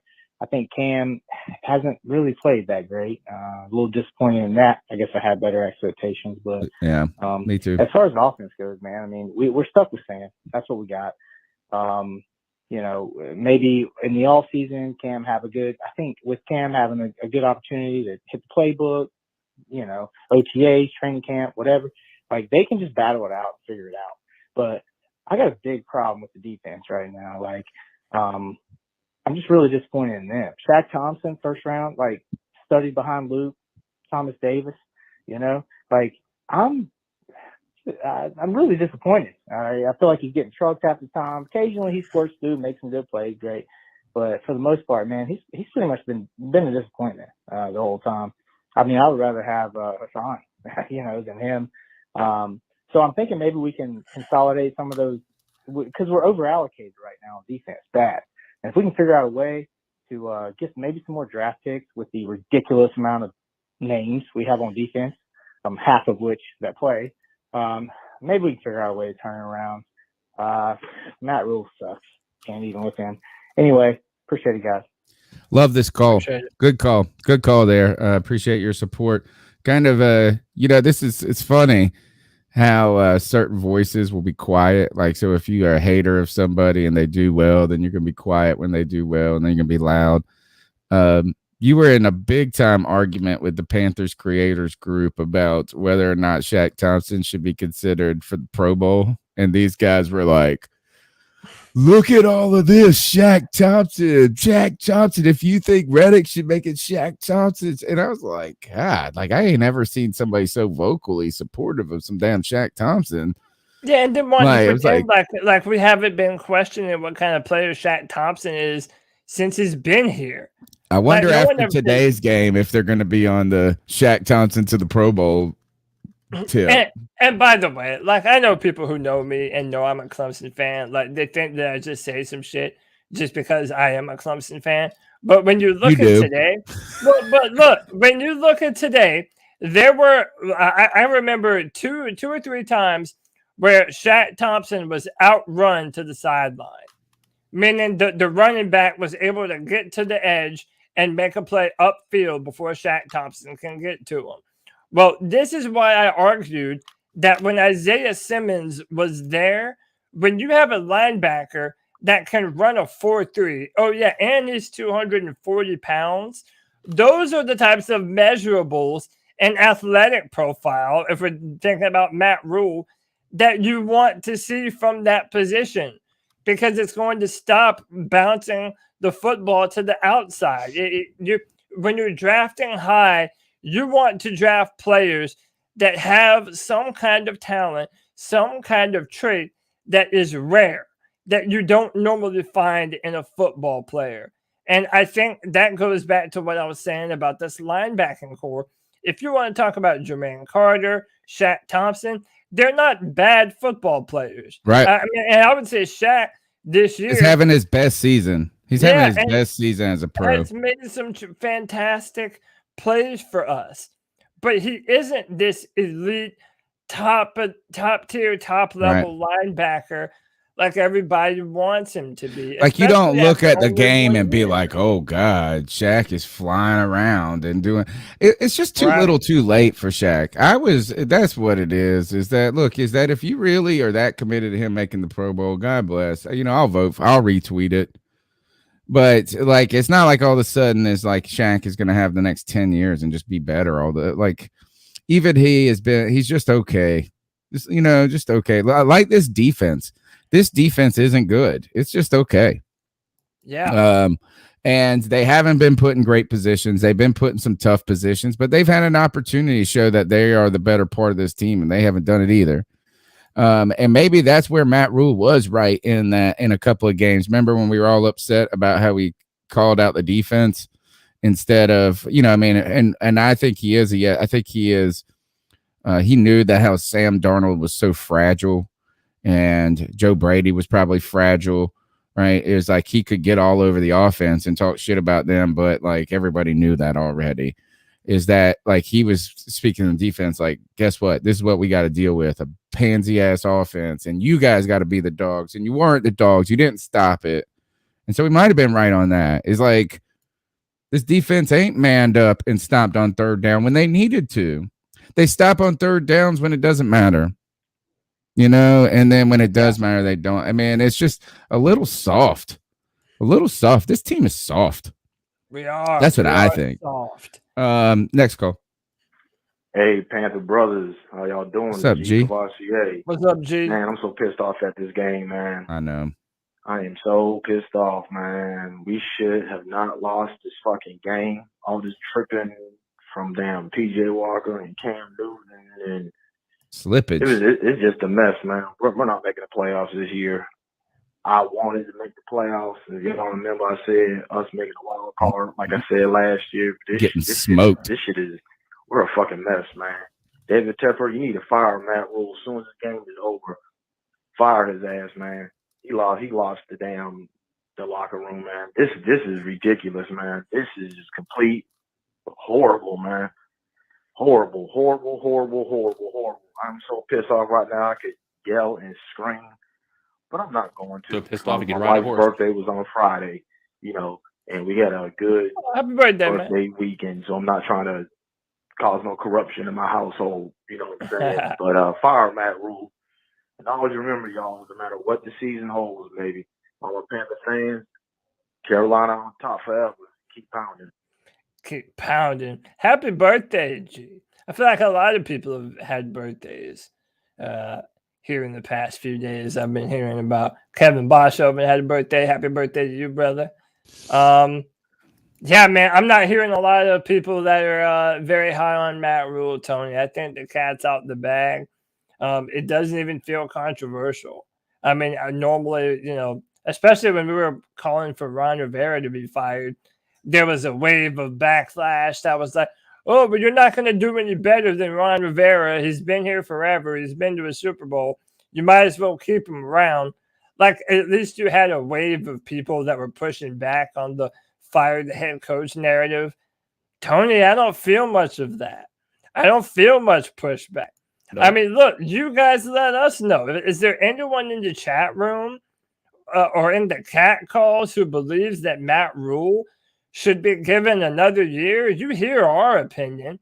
None of us are crying if Matt Rhule gets his walking papers.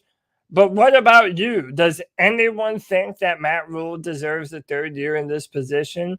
And if you do think that, why do you think that? Because now we need some reasoning coming from the other direction. Like, we've laid out all of our points. Matt Rhule has been a huge part of the problem in all of the issues that are still plaguing the Carolina Panthers. So someone needs to make an opposing argument here. Yeah, I mean, I don't think you're going to get a lot of support. It's been bad. It's been bad, man. And that's actually the kind of surprising part about this is that if you told me and CK and I, we've had this discussion in the past on past shows. I think this past Tuesday, you said this exactly, is that if you told us that we were going to finish with less than 5 wins this season at the beginning of the season, we still probably would have not thought that Matt Rhule would have been the first thing that A, people were going after, and B, that realistically that he would be fired. But right now we have 5 wins, and the feeling is it feels like 2 wins. You know, is that like it feels like it's so bad. It's like almost hard to make an argument for Matt Rhule to stick around. I think what would be the argument for Matt Rhule being the coach next year is, and I think the only one is that David Tepper is afraid to admit that he was either wrong or that the money that people say the contract, which I don't even believe that matters, because the contract of the coach doesn't go towards the salary cap. So it's like either this is like, is David Tepper wants to either eat that money and that loss, or he wants to win. Like, I mean, I don't know. Like, what is the argument for Matt Rhule? In my mind, the only thing the argument could be is that you say, if you look at the team outside of the offensive line and the quarterback position, that they've been able to build decently well. The defense was able to flash. The receivers looked okay in situations. And I don't know, to me, with the quarterback in the offense, that is the argument. And you could go out in free agency and maybe try to get aggressive with that. Yeah, and I honestly think that if Matt Rhule is our coach, that is going to be the narrative, and that's what they're going to try to force feed the fans to make us think that there is some hope here. But again, I'm here to tell you, this linebacking core needs help. This offensive line needs help. I think our edge presence on the defensive line needs help. We have more holes than we thought we did. And at the end of every year, we're talking about more holes on the team than we thought that we had. So I don't know. It really depends on David Tepper. I think he should fire Matt Rhule, but frankly, I do not think he will. Did G say his birthday was this past Friday? I believe so. All right, put it in the calendar. I'm gonna start a Panthers fan birthday calendar. So if you guys tell me when write in the chat for me when Kevin's birthday, what the day was. All right, next call. Hey. What up, G baby? You know who the fuck is Booyaka! It's G, baby, man, and I have a lot to say. I'm going to try and not yell on this phone as much as I can, man, because this organization is a joke. Matt Rhule is a fucking joke. Rat Rhule, you fucking bitch. You need to get the fuck off the fucking team, G. It's time for Matt Rhule to go, man. Kevin's is tomorrow. And this is how I know this dude's a fool, man. I don't give a fuck if Cam Newton threw that pick 6. I really genuinely don't give a fuck. Because at the end of the day, that's the name of football, man. That's just a great play on the ball by the defender, man. That's just an athletic, it's a baller, dude. That's the name of fucking football. So what you're going to do is you're going to bench Cam Newton? For what? He was doing just fine. It was just a great play on the ball, man. That was just a great play on the fucking ball. And then you bench him for P.J. Walker's little ass. If anyone comes on this fucking show defending P.J. Walker, bro, block their ass. Block him. Cody, block him. Oh, my God, dude. I'll do it, G. And then P.J. Walker throws a fucking pick. And then you go back and put fucking Cam Newton back in at halftime. Like, what the fuck is this, man? This is what I'm talking about. This is why no one's showing up for the fucking games, bro. Because when they do show up I was supposed to be at this game with my girl, bro. I was supposed to be at this fucking game. Thank God I didn't fucking go. Because I'd be pissed if I flew all the way from fucking Salt Lake City, Utah to fucking Charlotte, North Carolina to fucking see Cam Newton benched over a fucking pick 6. Imagine all the motherfuckers that went there to see Cam Newton, bro. This 2 QB shit, what the fuck is this? This is not college, man. This college-ass defense that can't stop the fucking run. It's a fucking joke. It pisses me the fuck off. I'm so fucking angry in my fucking heart because this is how we do Cam Newton. What the fuck, man? This is bullshit. Cam Newton came back for this? Like, Cam, bro. Gee. Fuck these niggas, bro. Fuck them. Fuck Tepper. Fuck Matt Rhule. Fuck all of them, bro, for doing you like this, man. And fuck the motherfucking media, too, for fucking shitting on your fucking name, bro. When they damn well know you have no offensive line, man. This offensive line is atrocious, bro. Dennis Daly, why the fuck are you in the...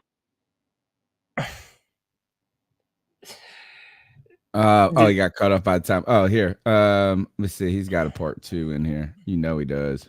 It's G. That's what I was saying. Why is Michael Jordan not fucking dressing? That's the best left guard we have, and he's not playing? Dennis Daly's a fucking bum. Jermaine Carter is a bitch. Dude. And then we have Cam Urban. Why is Cam Urban even starting, bro? Why is Brady Christensen, the motherfucker that you guys drafted, not starting? If Deontay Brown is clear to play, why the fuck isn't he on the field, man? Pat Eflon, why are you stepping on Cam Newton's fucking feet? This offensive line is ass. We drafted J.C. Horn for what? Motherfucker hasn't played since week 2, week 3. Bro, this is a tragedy. Like, bro, this puts us back. Oh my God, bro, we're so fucked. Oh my God, we bro. are, This man, and that's what sucks. And for whoever says we should take as a fucking idiot, we need to be losing every game after this bullshit. Win for what, bro? We need to win, get as high those draft tickets as we possibly can and trade that bitch so we can accumulate all the motherfucking fuck up mishaps that we fucking have done, man. Win games for what? Get into the fucking top 6, trade that shit away, keep trading back as far as you can to the end of the first round, and you keep that first round draft pick because you want that 5th-year option. Because you can only have a 5th-year option with a first round draft pick. I would trade back as far as possible to get a 2nd and a 3rd. Because what bro, oh my God. You guys, I have a lot on my mind. I'll be calling in. My man when he's got to re-get himself together. And fucking TK, I don't have much to fucking say to you, bro, because you be bringing bad voodoo to the motherfucking team. Every motherfucking week, you have something bad to say about Cam, whatever, bro. You sit on this man's name. He's emotional, guys. Just gotta listen. Tony, give him hell, man. Greg, you know what it is, man. You gotta listen. Look, first, thanks, G baby, for the call. We love you. I love you. I love your emotion. I love your passion. And I always say that there's some sort of wisdom that can be found in G baby's passion, right? So on the face of it, it sounds like, oh man, like people are like, oh my God, listen to him. He's so upset and this and that, and he's stepped on my man's foot and stuff like that. But and even you could argue probably that the PJ Walker thing was because it's 2 minutes. The 2-minute drill, maybe you think of it like that, because they did come and bring Cam back out. But he is right, is that Matt Rhule flinches so easily. He just flinches. And if you think of it in that terminology, it is difficult. I want to go to a comment in the chat room. I'm going to ask y'all to be nice to each other in the chat room if you can.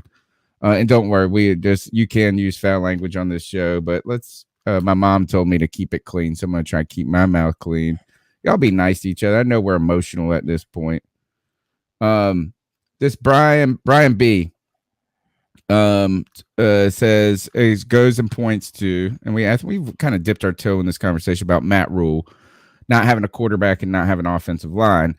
And also pointed out that Cam isn't good, right? Now, look, I will be cautious. We'll caution you, Brian B, is like saying those words in this podcast, like it's like coming out of moms. You know what I'm saying? Like the people in the chat, they're gonna get upset when you say Cam ain't good.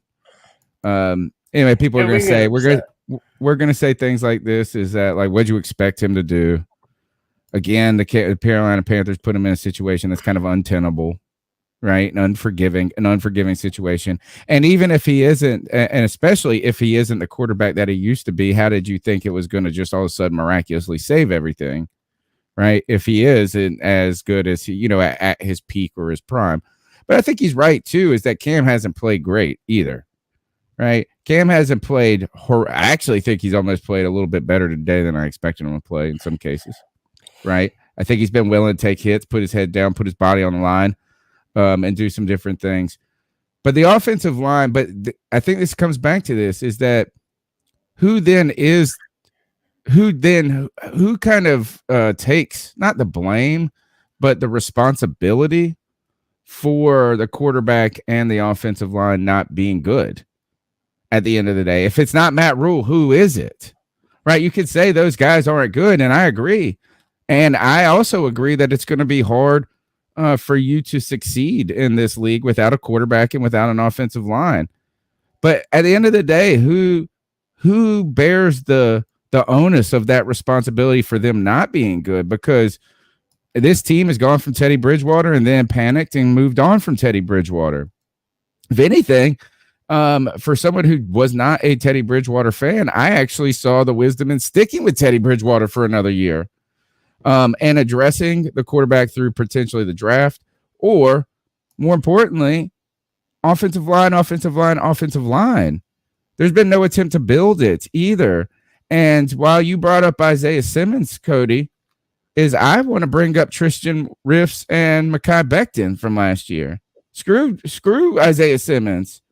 Screw Derek Brown. You know what I'm saying? Like, screw JC Horn, not because JC Horn's not great. I'm like, and look, and that's where the wisdom is with this, with G Baby. G Baby's hurt. That's why he ain't on the field, not because he's not good, right? He's hurt. That's why JC Horn isn't. So that doesn't make him a bad player because he got hurt. Injury just happens. It's part of the game. Like that pick 6 was part of the game. It's a game of football. But here's the thing, is that Rashawn Slater's right there. Like, why do we make this so fucking difficult, man? Yeah, the Panthers. Sorry, Mom. I said the F word. I'm sorry, Mom. The Panthers refuse to build that wall, to build the offensive line. And that is what we've been needing to do for such a long time, that even here we are down the road, it's still haunting and plaguing us. I mean, it's football team building malpractice is honestly what it is. And to go back to G Baby, one, let me just say, G Baby is black. So for anyone who got offended at the N word, that's not on us, okay? And we have verified it. We have verified it too, because a lot of people said he wasn't for a long time. Sometimes people get mad at us, like, nah, that wasn't us, bro. Okay, but then number 2, he's mad at CK, and G Baby called in one time and thought that like I was the GM, that like I was the one calling shots and fucking making moves on behalf of the Panthers. So, but you know what it gets down to? We're all so fed up with this. Yeah. Because we all know that it doesn't have to be like this for many of the reasons that you just mentioned, Tony. We could have drafted Mekhi Becton. We could have drafted Rashawn Slater. We could have drafted potentially Justin Fields. And that one's for later on down the road, because we really don't know what Justin is yet as an NFL quarterback. He does have a lot of potential. But then you look at how the quarterback position has been so thoroughly mismanaged. So thoroughly mismanaged from Teddy Bridgewater, then to Sam Darnold. Again, it's like he's like a restoration coach. He wants to be known as a coach that took a player that was down and out and on their luck and couldn't do anything from a football perspective, and then was able to turn their career around. Well, he did that as a Carolina Panther head coach. It didn't work out, and now we're the ones that are failing because of it and have to bear the brunt of his decisions. So he's making this entire team suffer because of his decision, because of the things that he is riddling the Carolina Panthers with. I just don't know how it gets better, Tony. And as sad as it is, knowing that our season's over, it doesn't benefit us to win one more game this year. Winning a game going forward, like, I'm sorry, we're not sneaking into the playoffs. We're just not. We're not going to be an 8-loss team in the wild card. I'm sorry, it's not going to happen. So now every single game that the Carolina Panthers win this season is only going to hurt us moving forward. Someone mentioned trading back. I think that might be something on the table. And then, Tony, you also mentioned, who else would be to blame for this? For the offensive line being so bad, for the quarterback position being so bad? Well, other than David Tepper, Matt Rhule is the only constant. He was here last year when Teddy Bridgewater was here, and he was the one who had a heavy sway on the decision to bring Sam Darnold here as well. So it would be almost unfair for us to go looking for someone else to put blame on when really Matt Rhule deserves the blame. And I also think it shows that Joe Brady, he was what we thought he was. He was the fall guy to try and show that he was doing something to save the football. But I think it's reasonable. I think it's reasonable to say that he should be. He's gonna be the fall guy. I told you guys this was a move of self-preservation. It's like either we all say the lifeboat had too many people in it, and you either have to toss somebody overboard, or the whole ship goes down. And so Matt Rhule could either jump off himself, he could toss Joe Brady off, or they could all sit there together and all go down together. And arguably, there's still too many men on the lifeboat, right? I want to go back to Brian B's comment here, where he says this is supposed to be, and by the way, he's the one that I guess is the lone fan actually defending kind of Matt Rhule in a way. He says this was supposed to be a rebuilding process. You start crying and whining about losing in Matt Rhule's second season. So sad. I disagree here, man. And I don't disagree with it. It was supposed to be rebuilding process. I actually am all for that rebuilding process. I was all for the Carolina Panthers working towards building something more sustainable in the future. But guess who hasn't approached it like that? Matt Rhule. Yeah. Right? I mean, is that even last year? You kind of tried to, you got a little bit too ahead of yourself thinking, oh, man, we're going to go win for the culture, right? Win for the culture when it comes to that Washington game. All right. So, you know what? I actually felt really good about Matt Rhule and his staff after last season. This is the problem, and this is why Matt Rhule has come under fire from me, particularly on this podcast, is not because of the results this season when it comes to wins and losses. That actually has zero to do with it. It's because of the ineptitude that we've seen on Sundays, the lack of, where it's clear where the problems are and they still can't get better, right? Nothing has improved. I felt last year the defense started out sluggish. They got better. So we were talking about how, man, this team is getting better, right? Matt Rhule's looking more confident down the stretch. This is all indications that that they're growing as a staff. Well, this year you saw the offensive line sucked. You saw the quarterback sucked. You saw you can't stop the run. And none of those things have gotten better. And who are the fingerprints? Darnold. Where are the fingerprints from this? Are you saying that Matt Rhule didn't have anything with the Darnold trade? Now, here's the other thing. If you are committed to a rebuilding process, which I like, why'd you trade away all our assets? Why is this we aren't rebuilding? That's the thing, is we're living in the moment, Brian B. That's the problem. Even the Cam Newton, going and getting Cam Newton, is living in the moment. Yeah. After losing completely to New England, so horrifically, I am not convinced that Sam Darnold's really injured. That it's a major injury. And you want to tell me that if I'm the one that's whining and crying and panicking, why did they just toss Sam Darnold to the wayside? Do you think he's really going to get a shot to come back and play this season for the Carolina Panthers or ever again? I wouldn't put it past Matt Rhule. Okay. I don't believe it at all. I don't believe that Matt Rhule is interested in seeing him play again.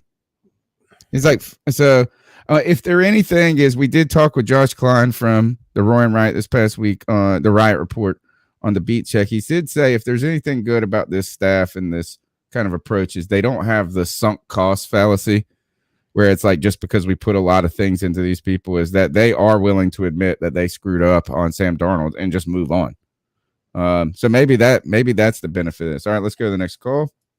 You know who the fuck this is, and I got one more fucking thing to say. It's a shorter That's been one. on my mind all fucking game. Jonathan Vilma, you're a fucking bitch. Yeah. Fuck you, and you want to flaunt your little fucking 09 New Orleans Saints Super Bowl ring on fucking national TV while you want to fucking trash the fucking Carolina Panthers for fucking 3.5 hours. Fuck you, you fucking bitch, bro. I fucking hate you, bro. Fuck Jonathan Vilma. And how come we never get Greg Olsen, bro? Calling a fucking game in Carolina. He hasn't called one game since Cam's been back. And if he has, I must have fucking thought, man. But Jonathan Vilma, you fucking bitch. You sit on the fucking Panthers the entire fucking game. I had to turn the fucking TV down low because you wouldn't shut the fuck up. So I just want to let you know. And you're my eyes up today, you motherfucker, because you knew exactly what you was doing the entire fucking game, bro. So fuck you, ice the fuck up, bitch. Ice up. AMG baby will agree on that bullshit.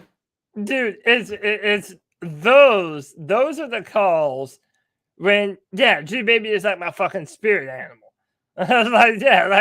Dude, I'm all aboard the fuck Jonathan Vilma train. He was straight up trying to make Cam Newton sound stupid.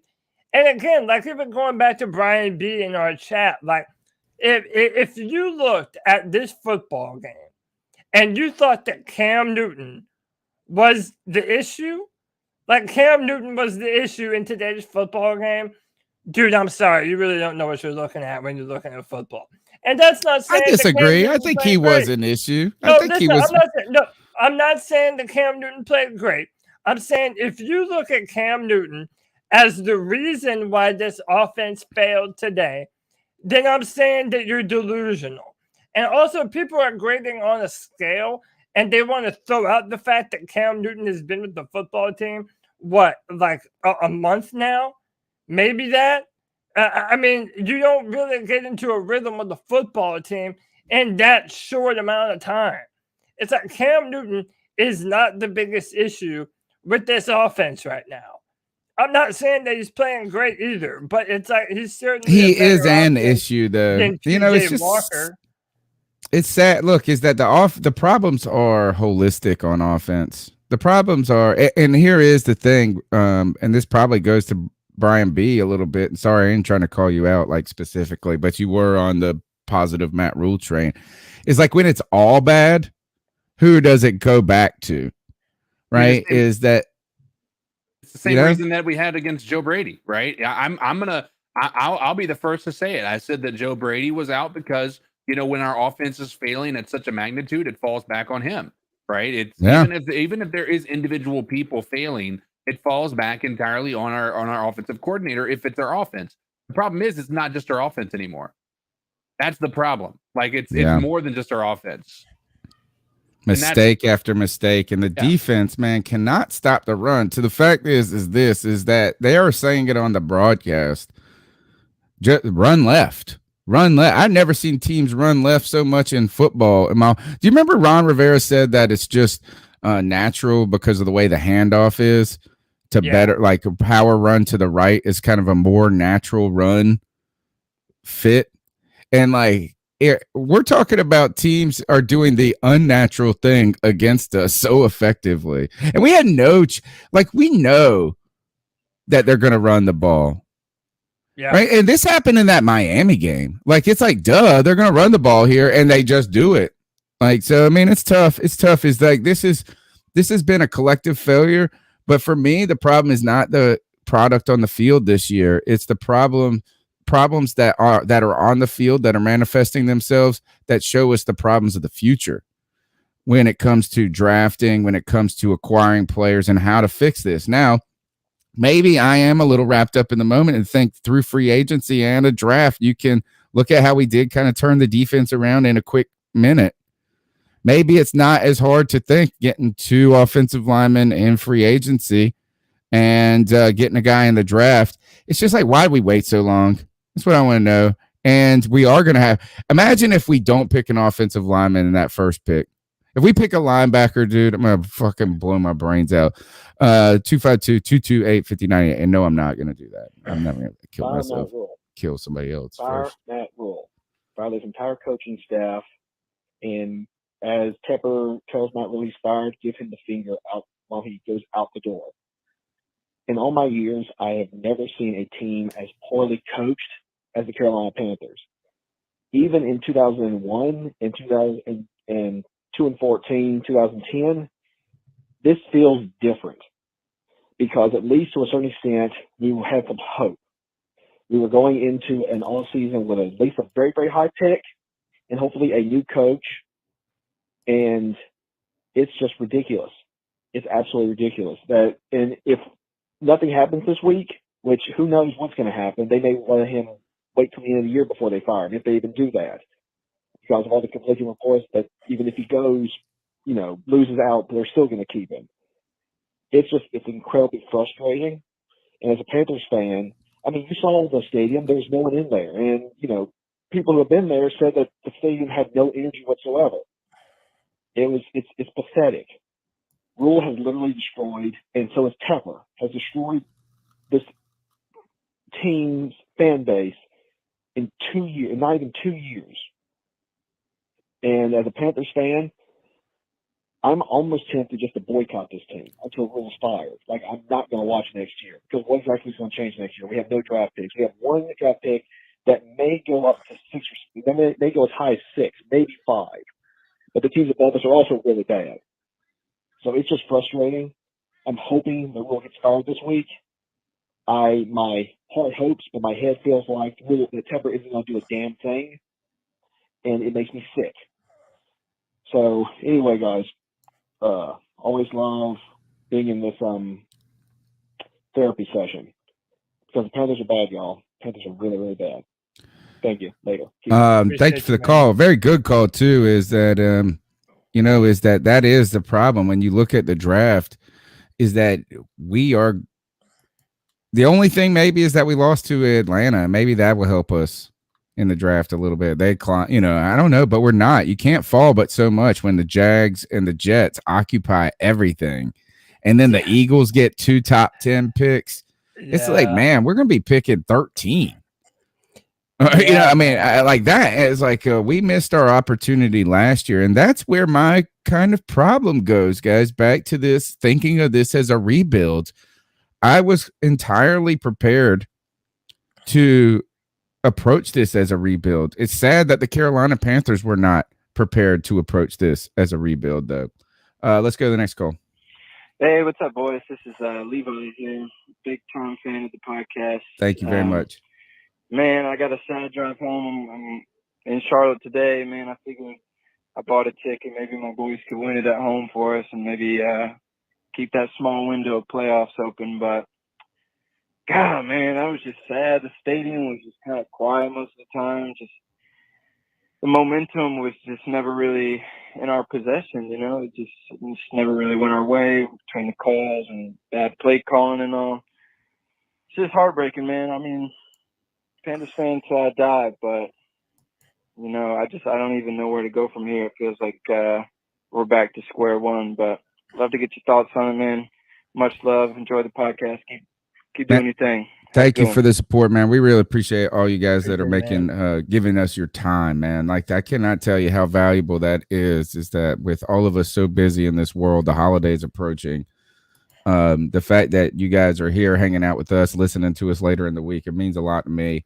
And hopefully the Panthers, what they're gonna have to just is that, and I think they realize this. It's like this is one of those duh moments here. Is that like losing does not generate excitement, hope, faith, larger fan bases, right? And for a team that has been criticized as having sort of a fickle fan base, a quiet fan base, a wine and cheese type fan base, one that is kind of fair weatherish. Well, you want to change that culture and build that. It starts on the field with winning. And winning one game, man. Do you know? It feels like it's been ages since that Arizona game. That quiet. I bet you people that have been going to these games all season long feel like it's been ages since they've experienced a winning game there. And it's going to be hard to change that culture, generate some excitement as the team fumbles and stumbles. And it's not just the players on the field, folks. I'm talking ownership, front office, and the management of the team, because we don't even get to point towards the future hope at this moment. That's the scary part about this. Let's go to the next call. What's up, C3? Oh, my man, Noah. Have a nice day. Not with the L that we just took. What's up, Noah? I hope y'all have a nice day, but wow. I know Cam did a good job. I know he ran a touchdown. I just don't know what to think about it. I knew that we probably was going to lose the game. Like I said, the other call like a couple of days ago. Atlanta came back for a revenge, and honestly, I don't know what to think about this franchise anymore. Matt Rhule is bad. He's horrible. I agree with you. I don't think he can get another year. I think after this season, he's done. He's probably going to college, but I don't know what to think. Have a nice day and keep on it. I want to sponsor this kid's podcast, dude. Noah for head coach. This kid is awesome, man. Man, you keep pounding too. Noah the man. Noah's the man. And man. Noah knows. How about that? Noah knows. Noah knows what's wrong with this football team. He says Matt Rhule's probably headed back to college. I wouldn't. Hey, I don't think that's too far off. I think Noah's on to something, man. All right, next call. Hey guys, so I just came back from that Atlanta game, and I know that I am probably preaching to the choir at this point. But here's the thing: at the end of the day, nobody, absolutely nobody is gonna be successful until they fix that offensive line. The way that offensive line got pushed around today, the quarterbacks couldn't even do their job properly. And I know people was fussing at the quarterbacks trying to figure out how they were fumbling the ball. It's because the offensive line was getting pushed into the backfield so bad that guess what? They were basically getting trampled over trying to even do a freaking handoff. That is ridiculous. The offensive line is bad. There is nothing that Cam Newton, PJ, Matt Barkley, Sam Darnold, any of them can do until they address this offensive line and they address it right. Because that offensive line is so terrible that I'm even surprised we even scored today, because that offensive line is so freaking bad. It is ridiculous. There is nothing that nobody can do until that offensive line gets fixed. Point blank, period, over and out. So blaming Cam, blaming Sam, any of those guys is just why. I feel sorry for them because they should not have to play behind them. As Jim Rome says, rack them. Great call there. Great call. And you're right. That's the thing. You're right. And so fantastic call. People are right about Cam Newton not playing well. But it's like whoever you put behind that line will not play well. And that actually is maybe the only life-saving thing about Sam Darnold that we might be able to kind of cling on to giving him another shot in the Panther uniform is like, who the hell could be good behind this offensive line? So great call. Great call. We appreciate that. Hey guys, it's Joey. Oh boy. Another loss at home. Another loss at home that I was there for. I'm sorry, Joe. I didn't think I was going to go to this game, but no one wanted to go, and I don't know why I do this to myself. I just told my daddy, being a sports fan is one hell of a drug. It'll do some crazy shit to you. So I'm there at the game, and I mean, Cam Newton shows his Cam Newtonness. Like, he shows that he still has it. I mean, the typical Cam we all remember is there, but he still has it. He still can make first downs and get touchdowns with his legs. He still can, he still can do stuff. I mean, he might have some accuracy issues, sure, but I mean, what quarterback outside of, I mean, hell, even Tom Brady sometimes. What quarterback outside of, like, the top 3 have that? Or doesn't have accuracy issues? No one. I mean, you're all going to throw your fair share of shitty passes. But we have the talent on the field, but not on the sideline. Because Matt Rhule, he needs to go. He really needs to go. I think I even heard fire Rhule chants at the stadium. My dad says I was imagining things, getting frustrated because I drank some beers. I am pissed at Matt Rhule, but I thought I heard from the nosebleeds, fire Rhule, fire Rhule. But it's bad. It's so bad. Anyway, guys. Wow. This is the state of Panther fans here. At Mont Sam. Oh wait, it's Mon Stam Matt. I don't know what is his long Twitter handle, but he has he at coached Matt Rhule on Twitter, and it says, "I'm gonna get wasted every single evening until Matt Rhule is fired. The life of my liver depends on Tepper's quick decision." Oh, no. All right, And, next up. by the way, before we go, I found a fun little stat on Twitter. This is post-Thanksgiving, first 2 seasons as Panthers head coach. John Fox went 10-4. Ron Rivera went 8-3. Matt Rhule 1-6. Yeah. Next call. What's up, C3 family? This is James Island Panther. And just want to let y'all know, I didn't even watch this fucking game today. I went 4-wheeling. Fuck it. Peace. Wow. Nice. Next call. Hey, he already knew. He had some foresight. I've been listening to the show for 3 years, and I've been hearing you guys, especially Cody, making excuses for Cam Newton. He can do no wrong. He's a savior. Get over it, guys. He can't play football anymore. He's not the Cam Newton of the 20s. Ron Rivera, Luke Keek, the Cam Newton era is over. He's not the answer going forward. So even though you guys may have beaten off to his poster in your bedroom at night or whatever you guys got, get over it. He cannot make the throws anymore. He could run some, but he's not as fast or agile as he used to be. We need to move on. Cut the guys. Just get rid of Cam. Move on. Thank you. Keep up the good work. Bye. It's like a nice cum shot there, by the way. Hey, quit jerking off over Cam.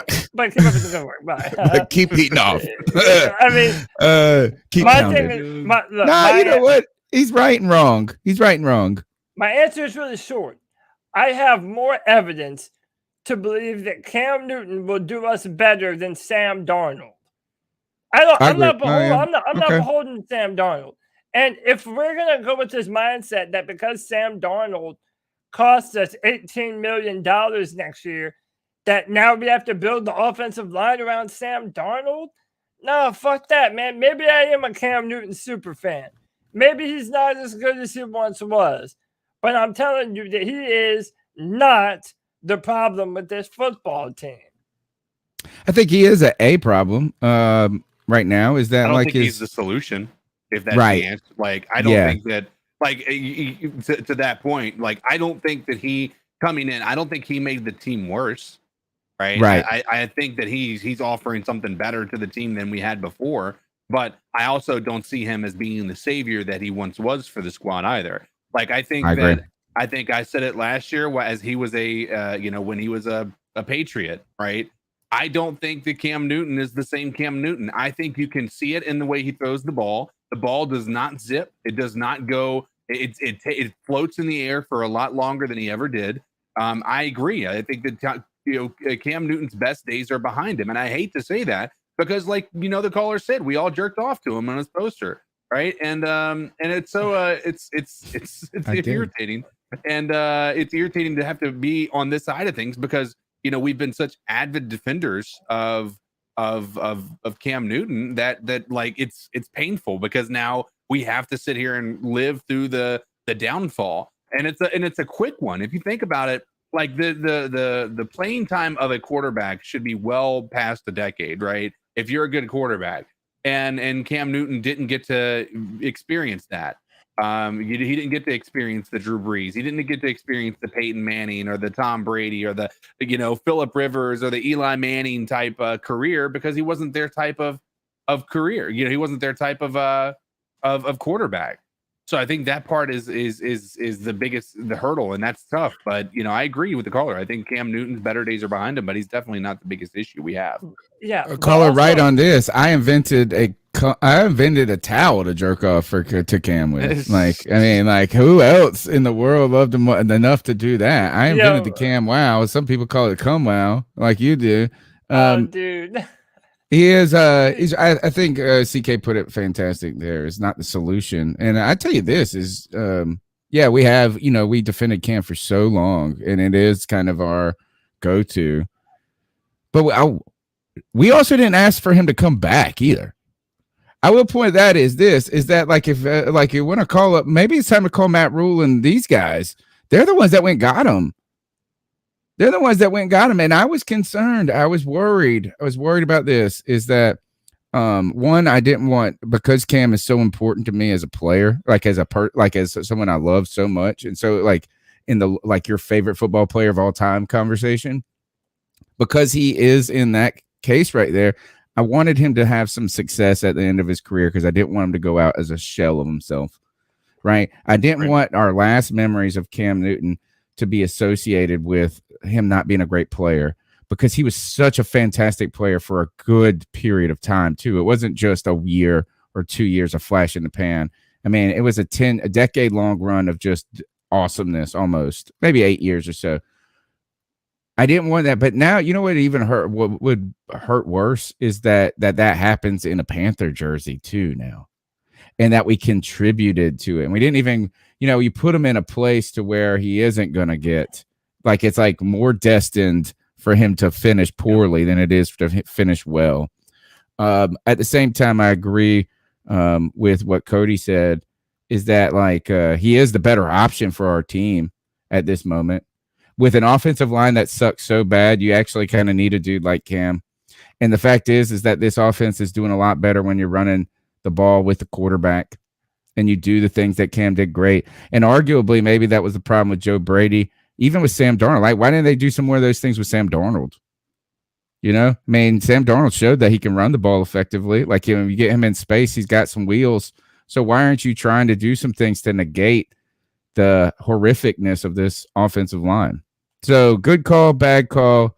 And if you want one of those Cum Wows, you can buy it on the website. Maybe you can find a happy ending yourself. Yeah, I'll just say real quick. It's we're talking about a bridge quarterback. No one thinks, unless we're going out to get a miraculously innocent Deshaun Watson, which again, that's a whole nother thing due to picks and whatever. We're not talking about that. Unless we went and got a premier quarterback, you're either talking about going with a bridge quarterback or you're talking about drafting a quarterback. Well, if you have a bridge quarterback, it lets you take whatever draft capital you do have and put it towards offensive linemen, which we so desperately need. If you don't go with a bridge quarterback, then you have to draft a quarterback. Because I'm sorry, you are not going into next season with Sam Darnold as your starter and convey some type of sense of hope to the Carolina Panthers fan base. You're just or even Robbie Anderson. Did you see somebody put in the chat that Robbie Anderson turned the team against Sam Darnold? I have a guy that told me that he thinks that Robbie Anderson dropped the passes on purpose. I don't think anyone drops passes on purpose, especially when you're trying to win football games and hit quotas on your contract to make sure that you get paid. My only thing is this: whether people like it or not, Cam Newton for the past 2 seasons in a row has not had a training camp, has not had OTAs, has not had an ability to fully ingratiate himself to the playbook. And listen, I'm not sitting here and telling you that Cam Newton is going to be our quarterback for the next 5 years. No one is saying that. But Cam is still, whether you like it or not, he is our best option going forward with whatever he has left in him. We do not Gardner have a better Minshew, option baby. than Cam Newton. Gardner Minshew. The Panthers have failed to build an offensive line, and regardless, is that the caller who said it too, and I don't know who she was, but she brought the fire. CK said this a couple of weeks ago, and I thought this changed my mind immediately. Like, I don't even care to talk about Cam, Sam Darnold, any of these fools, right? Draft picks, none of that. I'm tired of until the offensive line is somewhat improved. Somewhat. Like, I mean, like, is there's no sense in talking about this. You just get somebody else murdered. You get somebody else set up for failure. You get somebody else. So you know what? Is you miss the boat, folks. And we miss the opportunities. And really, what is strange to me, coming back to it, is why did we sign the 5th-year option with Darnold? Why didn't we just make him pay? We thought this is, you know what that told us? That the Panthers thought it was going to work. They thought it was going to work, and I think they also thought that it was going to help Sam Darnold have confidence. Like these people okay, and that makes sense. You know, these people believe in me. You know, they really. I mean, they're already doing this. I mean, because I think that we've all agreed now at this point. Like, a lot of Sam Darnold's biggest issues have been self-inflicted, right? You know, it's been him, believing that he's the only person that can get this team back on track, or believing that this, is the only way to be able to do it by throwing the ball this in this situation, when in all reality, like, it wasn't. It's not all on him anymore. And he's again. I think that was, in my opinion, psychological, basically positive reinforcement by the team, but they're mortgaging the team's future in doing so. And that's the part that I disagreed with. Like, here's the part. Like, here's what's so crazy about this. We've been chasing our tail for so long. We were chasing Deshaun Watson. That didn't work out, right? Because he said that we weren't on the list of people that he wanted to come to. And then you talk about us trying to go after Stafford, and we lost that. And then now, because that didn't work out, we went with Sam Darnold. Like, I mean, it feels like we're always playing catch up, and it's irritating. I mean, at this point in time, I don't know how else to put it. It's just irritating. All right, let's go to the next call. Hey, C3, it's me again. What's up, Noah? I was hearing some of these tap calls and what y'all was saying about the game. And I was saying something. You can't even be mad at the Carolina Panthers no more. All we're gonna do is just lose. We probably win. We probably won't win the next 2 games. I mean, all we is gonna lose. You can't be mad at them. You probably can't be mad at them with certain parts, with the GM and stuff, all that, with Matt Rhule and them. But you can't even be mad at them for it. I mean, we just under a bad staff, and we're gonna have to find a way to fix it over this break after this season. Keep pounding. My man's smart. My man is mad smart. He's gonna grow up. He's gonna take over. Gonna take over this podcast probably. He's probably gonna take over the Panthers. And I'm supporting you, bro. Next call. Man, it's really interesting because I'm low-key a little bit happy about that we lost to this. Only so far as, that this proves right here that Matt Rhule is not the way forward. As a matter of fact, honestly, I think that this should remove all doubt and polarize fan base to the point where people stop showing up. People just stop, taking interest, and it causes a noticeable drop in the analytics, quote unquote, of traffic, interest, and just intrigue about the team, because that's what the management needs to know. Insofar as we cannot keep doing this whole Matt Rhule thing. Dude's just not good. Unfortunately, a lot of the ideas that he has, in theory, could work, but then in execution, just in setting up for the ideas, he's terrible at it. So it's like he can't even stick to his own philosophy or, the way he wants to build a team. And, it's just noticeable. So, it's just my 2 cents here. Also, I think that, again, you keep Cam, let him groom the next quarterback, because, again, Cam's been given a lot of raw deals, but he's been in a lot of adversity. And the fact that he's actually not even falling apart to the degree that most quarterbacks would in this situation is something that you can teach a young quarterback. And I mean, it just means a lot to Charlotte, the whole area. Fantastic call, man. The calls have been way better than the Panthers' performance has been. I tell you that. The calls have been I think some of the best we've had in post-game shows, because I think people are really coming to terms with a lot of different things, and it's really creating a fair evaluation. And then look, is that agreed? Is that like for people who look, I'm ready to be critical. Is like Cam did not play well in Miami. He's like, all right, it was just okay today. Just okay. But the 2 turnovers make it bad, right? And he probably should have just held on to the ball instead of trying to hand it off still when he fumbled. Is that like you just got to take a loss? And we know that that's been part of Cam's MO, is that he doesn't like to take the loss, and some of those sacks in his early stint with the Panthers may have been avoidable by throwing it away or, doing some different things, checking it down. Instead, he was always trying to make something happen.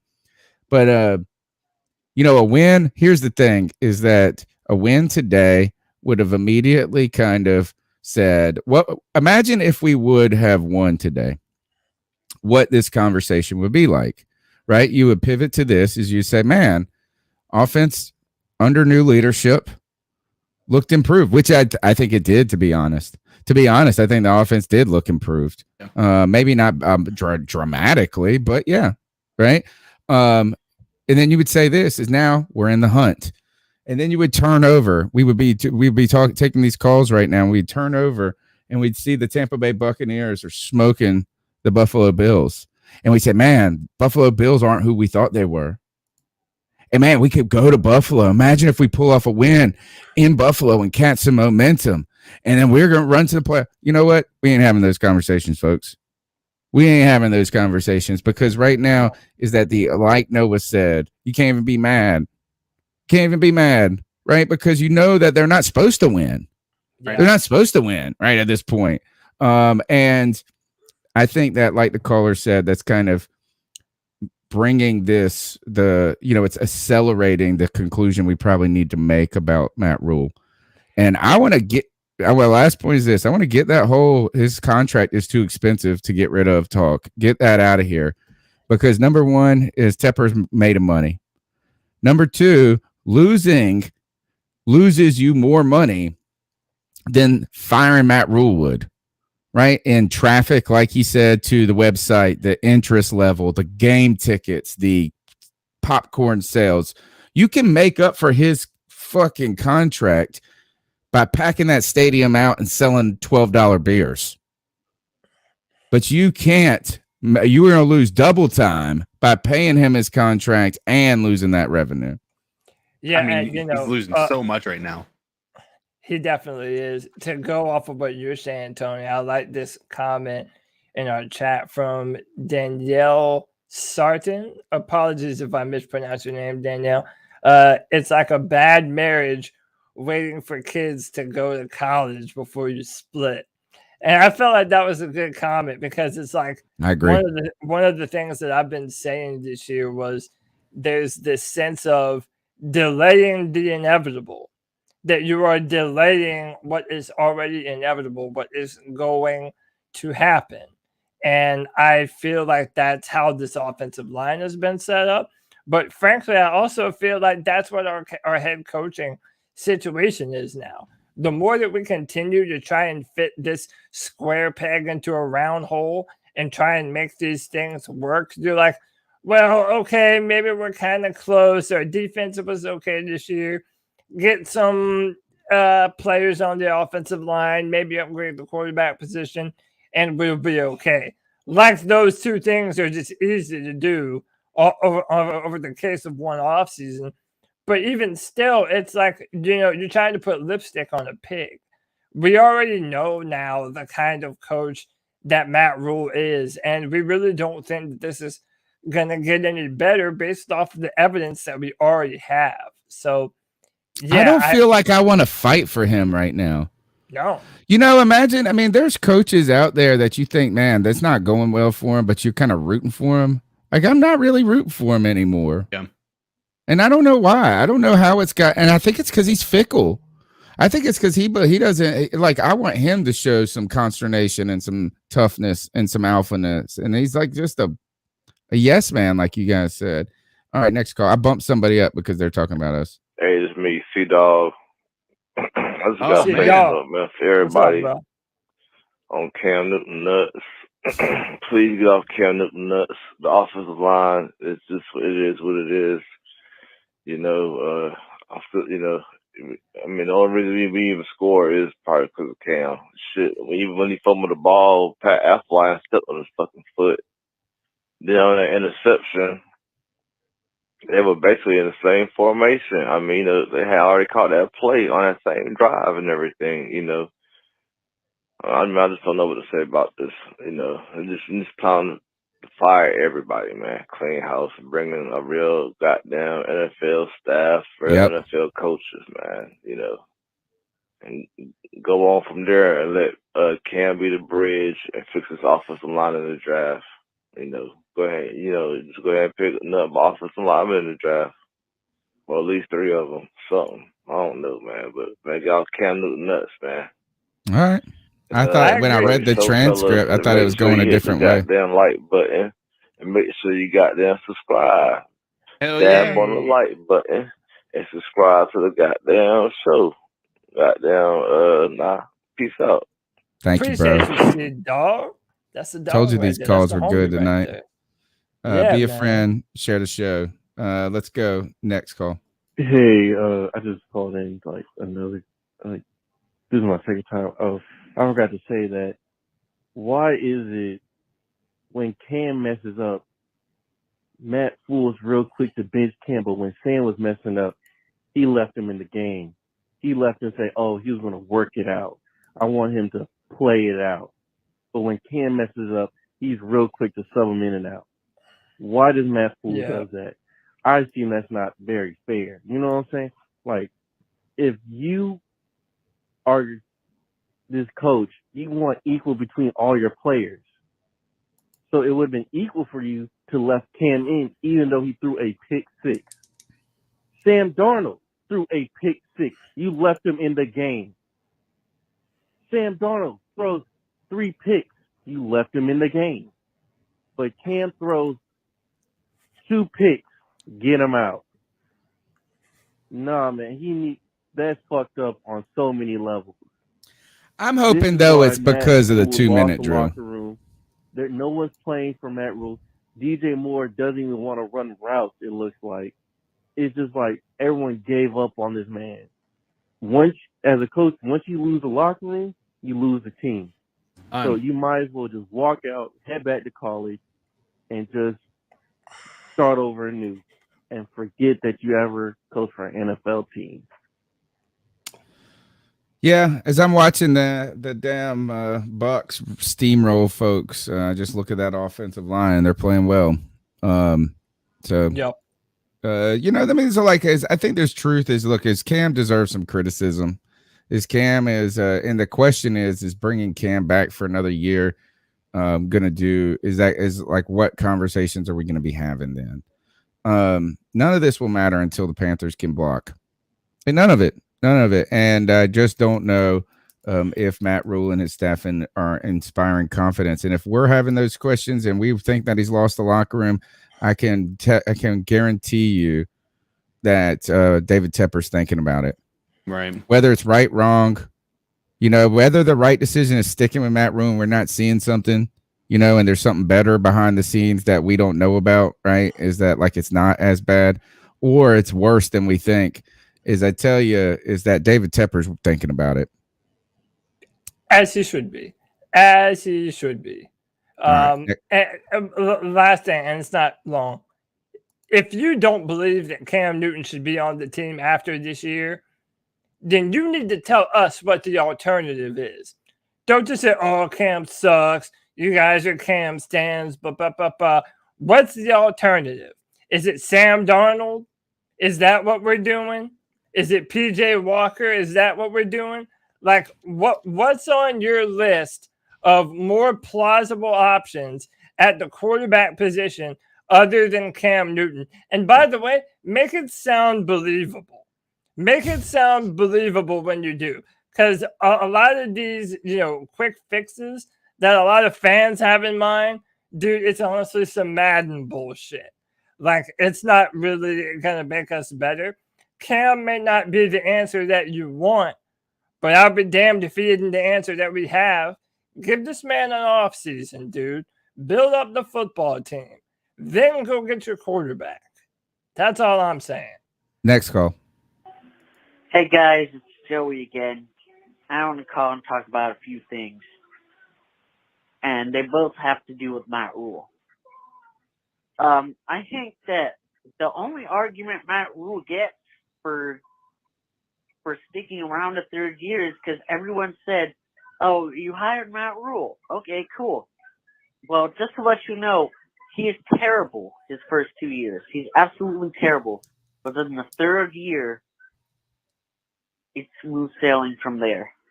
But it's only been 3 years that we've ever seen him. But at the same time, sometimes I think that, but then every time I think that, and every time I watch a game or I go to a game, Matt Rhule shows me why he does not need to be the head coach next year. Maybe, I don't know, maybe, but see, it's always tough because you have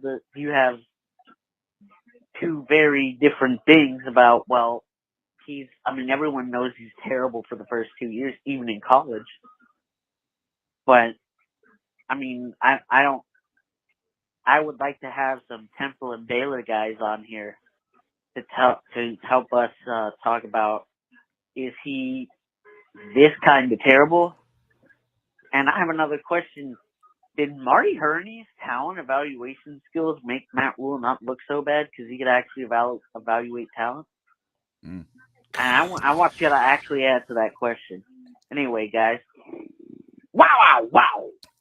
Joey, you can't make me.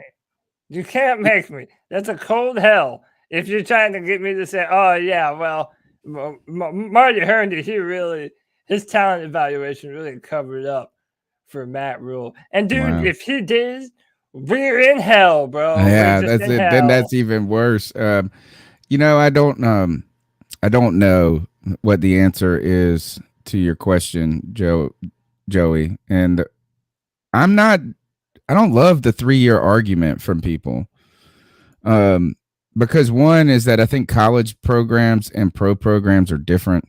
Right. Like that's and I actually do like the idea of giving a coach an opportunity to execute a vision, right? Rather than firing people at a whim. So I think that I think the stronger argument for giving Matt Rhule a third year would not be referencing his success in college in the third year, but that you hired this person because you believed in them, and that you are not going to just panic at the first sign of trouble.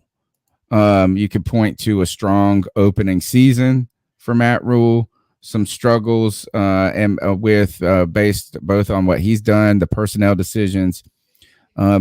And I would just say that giving this man an opportunity to swim before you just drive the boat off and leave him out in the ocean is probably the best argument. I don't think, but the problem I think is with that is that I don't think we see a strong vision and a commitment to it. Is that we've heard Matt Rhule, like I said earlier in the show, say the right things, but he hasn't done those things. He talks about doing the process right, and then it seems like he panics more than anybody. So people are trying to tell me to have patience with someone who's panicking. Yeah. So that's where I think it's tough. And I just don't know if the third year thing is as executable at this moment. You could have told me that. I agree 100 with people that are saying hey, let's not be too quick to fire someone. CK and I've been saying it all season is that it would have been hard pressed for us to create a situation where we felt that Matt Rhule was the problem on this team. But right now is that how about this? Is let's not just say it's Cam Newton's the problem. No, for sure. You know what I'm saying? It's but agreed. Cam Newton is not, it's just tough, man. Tough, the vision. Next call. Tough titties. You guys brought something really interesting up when it came to team building. And a a lot of the offensive linemen that were missed on in the draft. Like, to be quite honest, man, this team, as it's built, would be so much better if they just had an offensive line. Now, I'm just talking about, again, getting a quarterback like Cam Newton. I know a lot of people sit up here and talk and say, oh, you know, you're just a Cam Newton homer, or, you know, man, Cam Newton's above reproach to you fans. It's not Tell me necessarily about that, it, bro. but it's just, again, you get a quarterback with a unique athletic and physical trait. It's like Cam Newton has shown he can pass the ball. A lot of people sit up here and talk about, oh, he was terrible in New England. But what they never talk about is that the dude had like 300+ yard passing games with Amazon employees at wide receiver. So he can pass from the pocket, but here's the thing. You need a good running game. And the running game starts up front with the offensive line. Matt Rhule did not go out and get road graders and people that can just sit up here and maul you at the point of attack for the offensive line. That's such an inconsistent build for a team. It's like, if you have a run game where you've got one bruising back, a quarterback like Cam Newton, a mauling offensive line, and decent wide receivers, not even amazing, which, you know, arguably we got decent wide receivers, you can win a lot of games. Look in New England, bro. They just destroyed Buffalo because they have one of the best run grading offensive lines. Now, you look at their pass offense, a lot of those guys are short.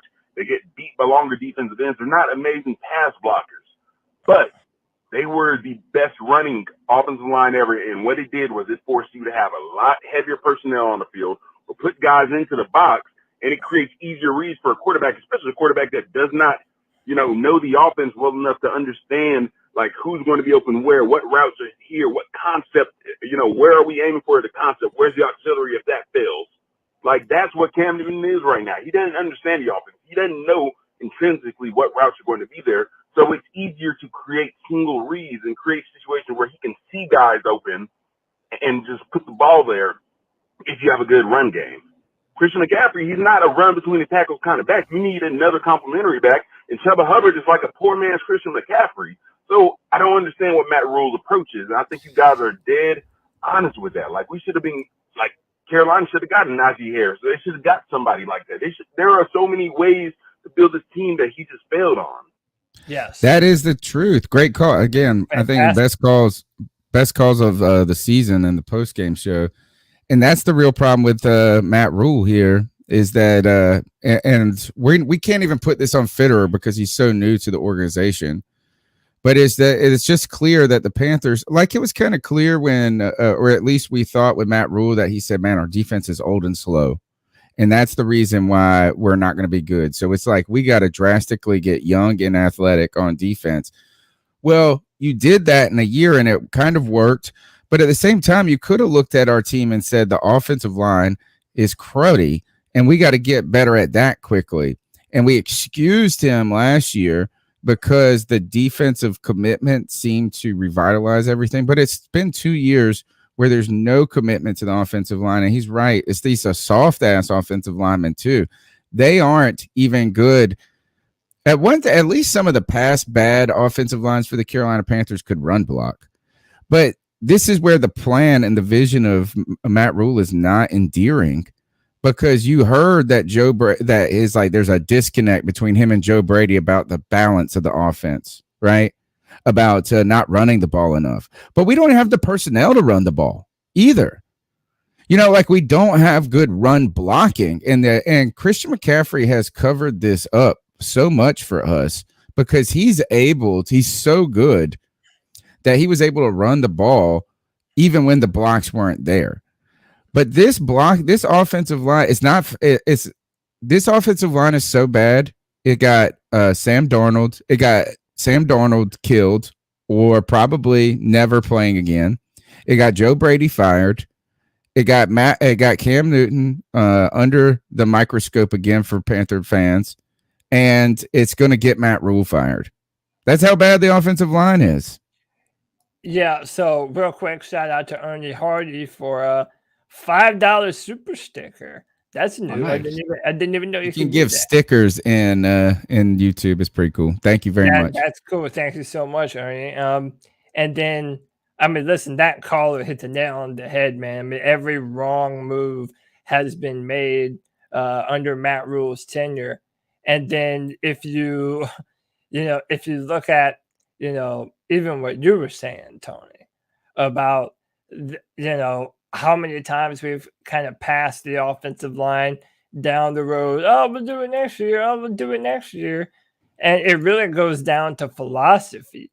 If you do not know how to properly build your team from scratch and where the most important positions are, then yeah, you shouldn't expect a continuously successful football team as time goes on. I mean, if you don't have an offensive line, it limits everything that you can do with your offense. So, yeah, I mean, we've made a lot of dumb decisions, and I think that really it's time to move on from Matt Rhule.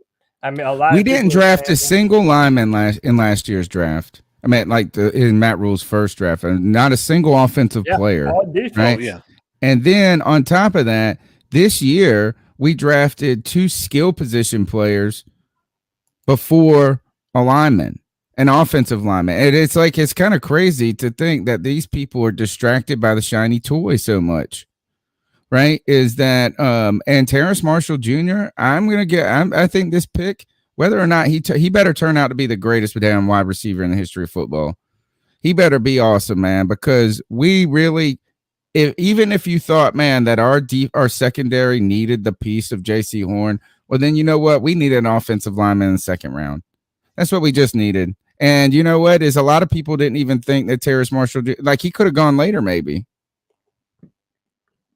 Potentially. All the trading back and this and that and accumulating picks. Here's the thing, and I'm not even ready to give Fitterer credit. He squandered all the capital that he gained in the trading back. You might as well not have even done all that shit. The first 2 moves that Fitterer made on the opening day of free agency was to bring in Cam Irving and Pat Elflein, which I think probably showed the kind of the thinness of the offensive line free agency class. But again, if that's what it is, then you should know it should be more important in the draft, right? If there ain't a lot of players out there in free agency, then that makes them more important in the draft. Yeah, they thought that would be the Band-Aid, that would be the be-all, fix-all.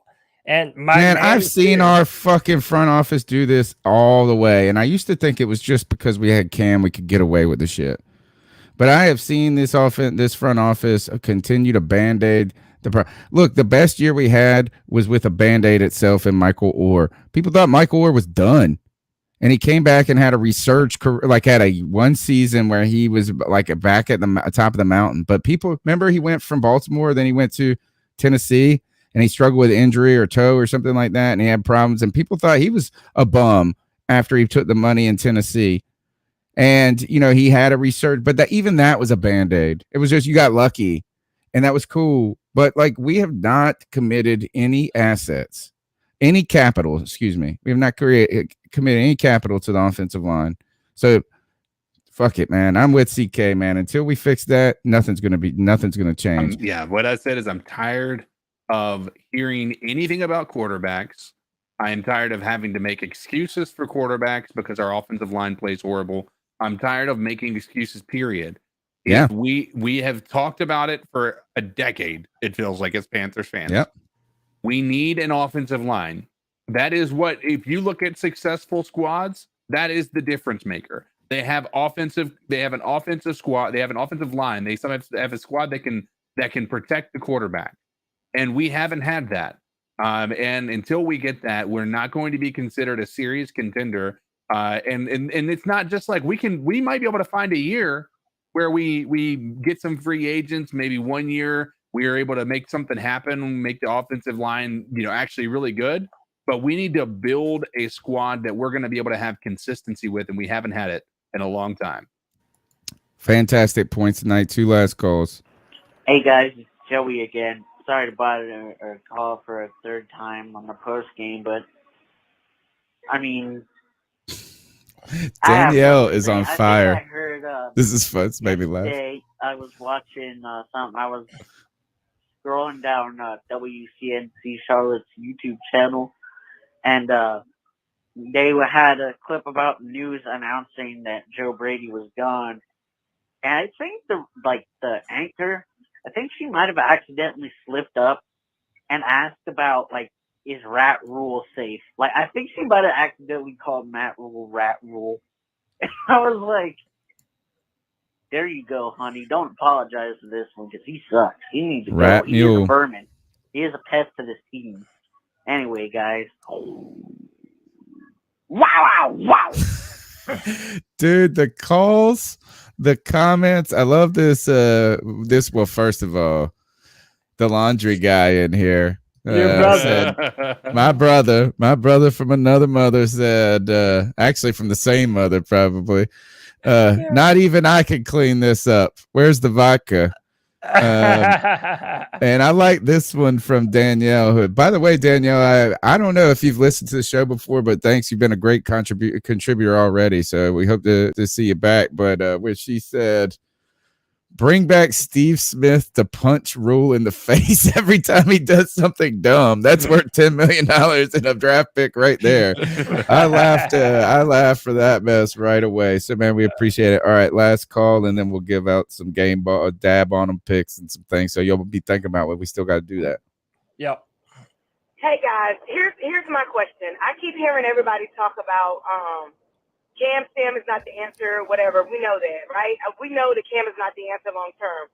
But with the actual issues that we have in terms of money, we guarantee Sam $18 million for next year. We don't have enough money. We have 25 free agents, and we have very little draft capital. Who's our best option for next year if it isn't Cam Newton? That's my Thank question. you. I got Thank the you, answer. Shalika. By the way, her name is Shalika. She Shalika. she bounces around to a few different chats. Shout out to Shalika. That is exactly what I am trying to say. Like, I'm not trying to make up for Cam Newton's inadequacies. I'm not saying that he didn't have his bad plays, but to everyone that's like shitting on Cam Newton, like he was the reason that we lost today, dude, that's not it. He's playing behind a grading curve here. Like, give Cam an opportunity to have an offseason and an offensive line that isn't giving up a pressure in like a half of a second. Give Cam an opportunity to be successful because our coaches don't put players in positions to be successful. They just don't.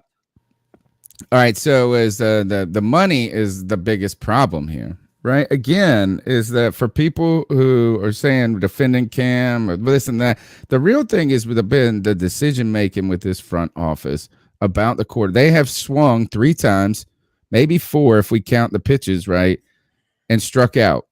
Right, they've struck out on quarterback to the fact that we're back to where we started with Cam, which is the irony of all of this, right? But what do you do now is because Darnold's getting paid no matter what.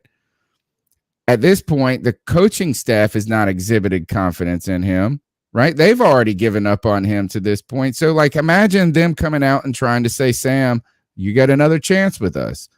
So he might be on the roster and maybe competing, but you're going to have somebody else as well. And who is that person? Are they a person that's going to come out of the draft? Well, some people think it's the Pickett kid from Pittsburgh. So if maybe miraculously somebody like him maybe falls to you in the draft, maybe you overspend for it. And we missed our opportunity last year to do this, when the fucking QB class was the best we've seen in a long time. Now it's a thin class. So the draft doesn't even seem like a great answer either. It might be, but you're going to have to give that first round pick for it. And guess what? Then you're not getting any offensive line help. You have to do it all through free agency. So that's a problem. So you're really going to have to draft offensive line with that first pick, trade back, maybe get 2 offensive linemen with those 2 picks you trade back. You're going to have to trade a lot. I guess the answers could be Deshaun Watson, mortgage the entire future. You could do that. Cam Newton, right? I mean, it's not the worst option, but it's not a solution. Like CK said, it's just like, man, we don't have another option, and Cam might give us a discount because he likes Carolina. He's trying to save his own reputation. Or Gardner Minshew, baby, Minshew magic. I mean, that's one. I mean, it's not. I mean, I'm not saying it's going to be awesome, but I mean, like, that's just as good as going. Awesome. I'm not saying it would be awesome. I'm saying this is that that would be better than Tyrod Taylor. Yeah, but I don't think it's better than Cam Newton. What about if maybe three-team trade and we get Tua? Yeah, And they get Deshaun. I mean, I don't know. Like, we're talking about an actual body out there. I'm not saying fixing it in the moment, but who is the body that will be in the jersey for the Panthers? Or imagine, and this is actually would be the least surprising shit in the world. Teddy Bridgewater comes back, a return. Please God, that wouldn't even work, bro. Dude, they said that it was Joe Brady and him that had an impasse. Now Joe Brady's gone. Imagine this is what this fucking team would do to us. We go and get pass on Pickett and go get Teddy Bridgewater for a 5-year deal. Good God. All right. That's all the calls for tonight. That's a good question. We'll debate that debate my take this week. We'll debate who should. Why? I'm going to take the Gardner Minshew. You can go ahead and prep. I'll take Gardner. You take Cam. We'll debate that. Easy work. We got some cool stuff. We've been doing some good stuff on Debate My Take and the Beat Check. And on Tuesday nights, we got a great show that's been rocking and rolling for years. Longest running Panthers podcast on the internet. And it's because y'all keep hanging out with us on Sundays, Tuesdays, and now Wednesdays and Fridays as well. Try to keep bringing you as much content as we can. All right, let's do this. Our dab on them pick of the week. And this is, and I don't have the music pulled up, so we'll just go for it. Dab on them pick of the week. Your player, your moment, whatever you want, that is the positive that comes out of the day. I am going to give mine to Insane in the Membrane. Insane in the Brain. And you know what? Because I feel like he's the only one who deserves it. Zane Gonzalez. It's not like he did anything special today, but in a day and age where the Carolina Panthers are 1 week beating the number 1 seed Arizona Cardinals, and the very next week absolutely shitting the bed against the Miami Dolphins, Zane Gonzalez has been a shining beacon of consistency in the Panthers organization. So I really do think that he deserves some love, especially considering how much we were really down on that position earlier this year, man, from Joey Sly to Ryan Santoso. I mean, we've been through the gauntlet at the kicker position. Frankly, I don't want to give anybody else any props. I don't think anyone on this team truly deserves some big-time congratulations. CK? Such a hard, here's the thing is, I've done this before, and it's just it's so hard to, I hate when we have these games where it's really difficult to find somebody on the Carolina Panthers to give props to. It's really tough. Because everybody from the defense, who even stood out? Yeah. Nobody got really, Hassan Reddick, dab on him because you drew a holding penalty because of there towards the end where we were able to, but we still weren't able to capitalize because they got a 3rd and 13 and converted it. You could do Jeff Nixon. You could do Jeff Nixon. No, I don't feel I don't think Jeff Nixon is I don't think he was great today either. I don't think he was the problem we talk about, but just honestly, altogether, the Falcons, man, actually, how about this? Dab on them Falcons because they just gave us a better draft pick, and they're not doing anything with their position this year either. So it doesn't even really matter what they did, but they still came out and tried to do something significant, and they beat us, and now we have a better draft pick. So dab on them guys. My dab on a pick goes to the videography of Fox, who really went heavy on the Madden look thing, where they do the blurred background and the rotating around on the ground, on the field level for the close-ups, is that it looked like at one point, and by the way, Cam Newton is still so chiseled and cut and all of this, he looked like, at one point I thought they were actually showing clips from Madden. So that videography, I like that. I'll dab on that. I'll start off with my towel of shame. Actually, I had it. Now I lost it. You guys go. Who's up for you? So Towel of shame. This is Cam Newton homage. Yeah, my towel of shame. It can go to a lot of different players on this football team, but I'm gonna give the towel of shame to. I'm going to say our linebacking core. And you know what? I'll even hone in more specifically. I'll say number 4, Jermaine Carter Jr.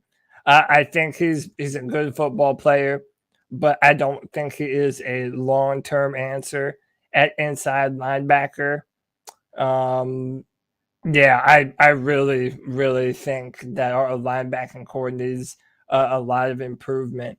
And I think it starts on the inside too, especially if we're going to continue to be a base 4-3, which again, we try and do both, but you know, yeah, I'm going to say Jermaine Carter Jr.